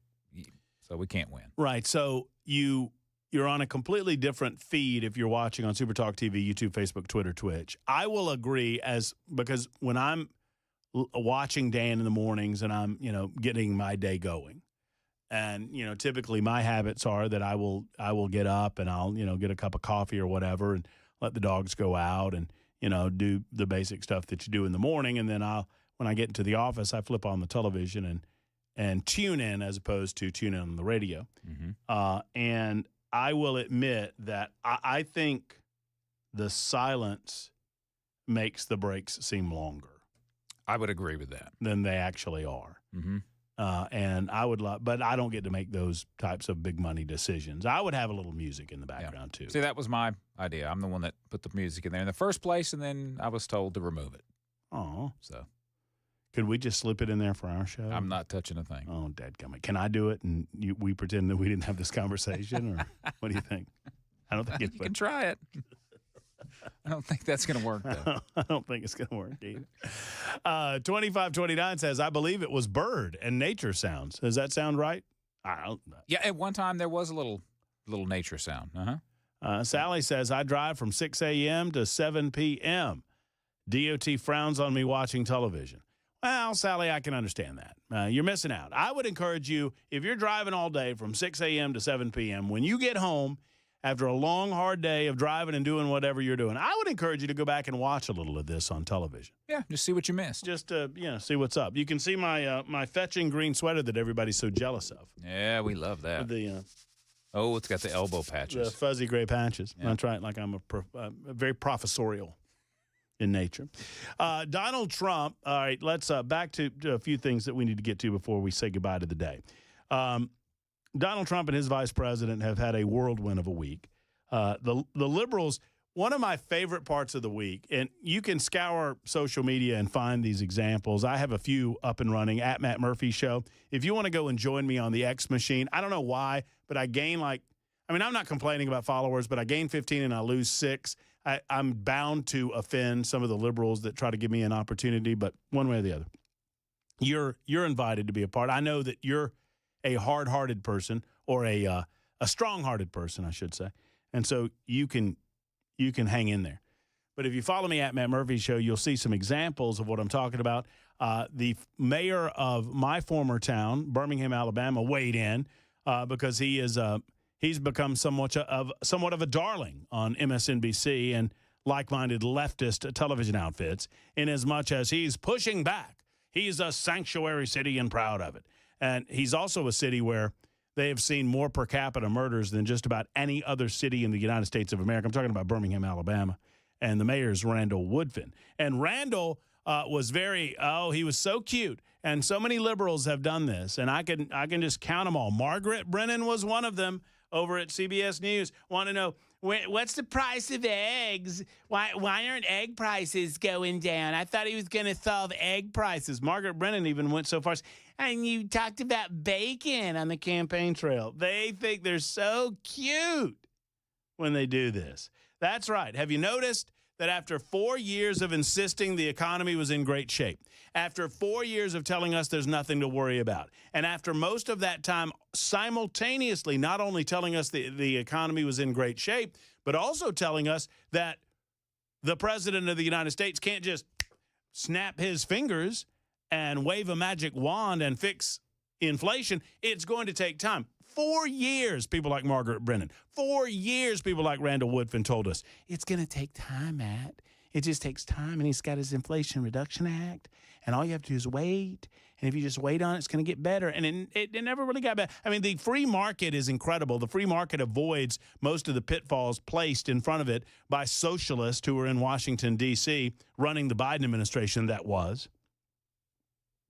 Yet for 4 years, they told us this. And now, 7 days into the presidency of Donald Trump, and they're demanding to know, when's the price of eggs going down? None other than CBS's Margaret Brennan, who interviewed Vice President J.D. Vance over the weekend, pushed the same narrative, only to get schooled by our man. Brennan seemed to believe that she was cornering Vance with this guy. The gotcha question of, you campaigned on lowered prices for consumers. We've seen all of these executive orders. Which one lowers prices? Oh, what a gotcha. The implication being that the new administration isn't doing anything on its promise to do everything in its power to lower inflationary rates. However, Vance responded by saying, well, first of all, we've done a lot. There have been a number of executive orders that have caused jobs to start coming back into our country, which is a core part of lowering prices. He then went on to emphasize that the key to reducing prices is more capital investment, more job creation in our economy. And he's right, of course. Brennan, like a moron, said, so grocery prices aren't going to come down? No, that's not what I said, lady.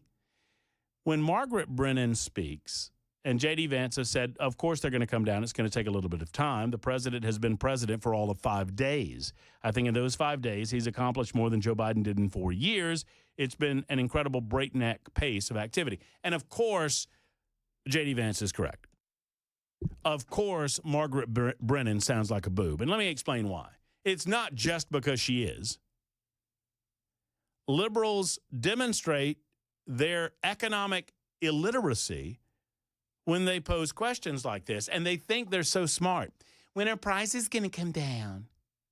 Prices coming down will take a little bit of time, in as much as it took a little bit of time for them to go up. And, oh, by the way, anyone that understands free market economics understands that it takes your inflationary rates longer to go down than it does to skyrocket them by dumping into our economy $4 trillion of made-up money, which is what Joe Biden did in 2021.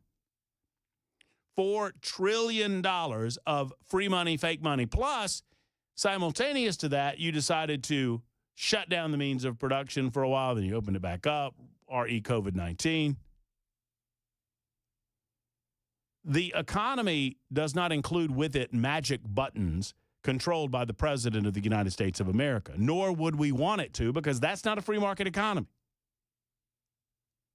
And anyone that understands how inflation works, it involves the means of production, it involves the availability of the product, it involves the demand of the product, and it involves the monetary supply. And if you understand the components of inflation, then you ought to understand that those things don't exist in a vacuum, nor will they have overnight impact on the economic cycles that we are currently going through. Liberals seemed to understand this 4 months ago when they were screaming that Joe Biden's done enough, it's just going to take a while. And oh, by the way, let me assure you of this. I'll make this guarantee. On this day, y'all go ahead and grab a pen, piece of paper, or a pencil, write it down, right? Put it in an envelope, seal it, put the date on it. You can open it up at a later time and you go, oh, Murphy was right. When the inflationary rates begin to drop later on this year, and they will, because of deregulation, because of the promotion of American made first, because of the promotion of getting companies back to the United States of America, for the promise and under the premise of spending less money that we don't actually have as a country by elevating production efforts in this country, all of those things leading to a better and more robust economic cycle, hiring practices, et cetera. As inflation goes down, liberals will take credit for it. Guaranteed. 100%.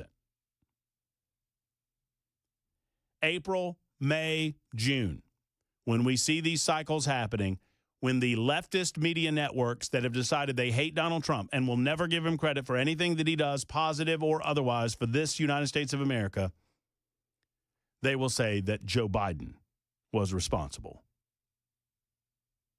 for inflation going down. Just wait for it. After accusing Donald Trump of not doing enough in his first 5 days. Robin, you are next up and last up on this Monday edition. Thank you, Robin, for the call. Hi. I don't know if any of y'all were here in Tennessee back in the early 70s. But, no, I wasn't, but I've looked up Ray Blanton. Yes, that's what I wanted. Okay, then you know what my question is. If we can, as a state, swear in a governor early because of the past governor doing stupid crap, couldn't we do that with the president as well? We might be well served to try to do it next time around if that's the way that it's going to go down. Yeah, because I actually have been thinking for quite a while that, you know, from November 5th or the first Tuesday of November to January 20th is a long time. And used to be we needed that time, but we don't need that time now. Why can't a president be sworn in, say, the first week of December? Just go for like 3 or 4 weeks and then swear him in. Well, I mean, I get the nature of the question. You know, we used to go longer, as you probably well know, Robin. It used to be March. Oh yeah. No, I didn't know that. There was, and in part because it was so darn cold in Washington, D.C., that they couldn't get anything done and could not get lawmakers back to D.C. That quickly. But, oh, no, there was a time where the lame duck period was not – it was longer than it is now. And, Robin, thank you for the call. I'm running short of time, and I apologize.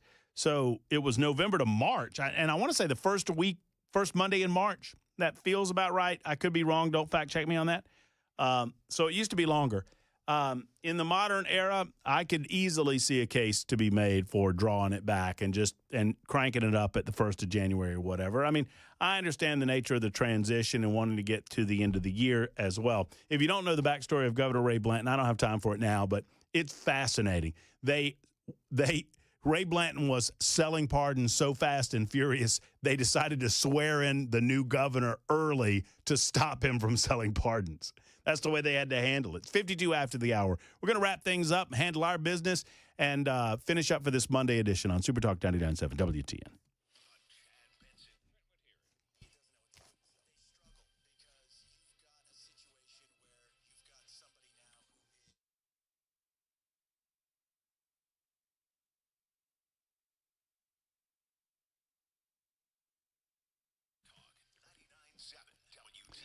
Hey, friends, Matt Murphy here for my friends at Brentwood Hearing. Their team of audiologists and doctors are always ready with the next medical advance that comes at Brentwood Hearing through their leadership team, they recently attended the launch of a revolutionary new hearing aid called the Phonak Sphere. It's pretty cool. It's a computer chip that is completely dedicated to address speech inside of noise, meaning it takes all of that noise, and these computers, I don't know how they do it, but they do it. They find the speech, and they pull the speech, and they elevate that, and they don't elevate anything else. That means that you can hear at the cocktail party. You can hear when there's background noise. You can hear at the ball game. Wherever you might be, if you're having trouble hearing, why not give Brentwood Hearing a call today and see what they can do for you? Really, if you have any hearing loss whatsoever, you owe it to yourself to make this call that so many others have made. For over 30 years, Ronnie and his team at Brentwood Hearing Center have been helping people have a better life through better hearing. It's in their slogan, folks, better hearing for a better life at Brentwood Hearing Center. Call at 615-377-0420, 377-0420. I encourage you to contact Brentwood Hearing Center online at brentwoodhearingcenter.com.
Hey, what's up, guys? It's Matt Murphy in the middle of downtown Franklin, Tennessee. We've talked so much about Savory Spice. I thought, why not show you the place? So let's go on in and see what's popping at Savory Spice. As I've always said, you will smell the spices even before you walk in. I can smell them right here in the doorway. Come on in and let's introduce you to the one and only Holly, who is the owner and proprietor of Savory Spice. Say hey, Holly. Hello, everyone. Now, enough about Holly. Let's talk about spicy and easy products like the incredible taco soup, which, as I said, you put this in a crock pot, you put all the ingredients that it tells you to buy right there, you put the spices in, and it's so easy. So if you don't know what you're doing around the kitchen, it's a perfect way to find your way around the kitchen, as is the Mediterranean dill risotto. Now, for the holidays, pumpkin pie spice. What doesn't it have, Holly? Pumpkin. Doesn't have any pumpkin in it. That's a fun fact for all of you kids out there. Now, if you stop by Savory Spice, either in the Franklin location or at L&L Market, you can get yourself a sample of the dill dip, which is my absolute favorite. Just tell them Matt Murphy sent you to Savory Spice with purchase now. So come by Franklin or L&L Market in Nashville and come see Holly and the entire crew at Savory Spice.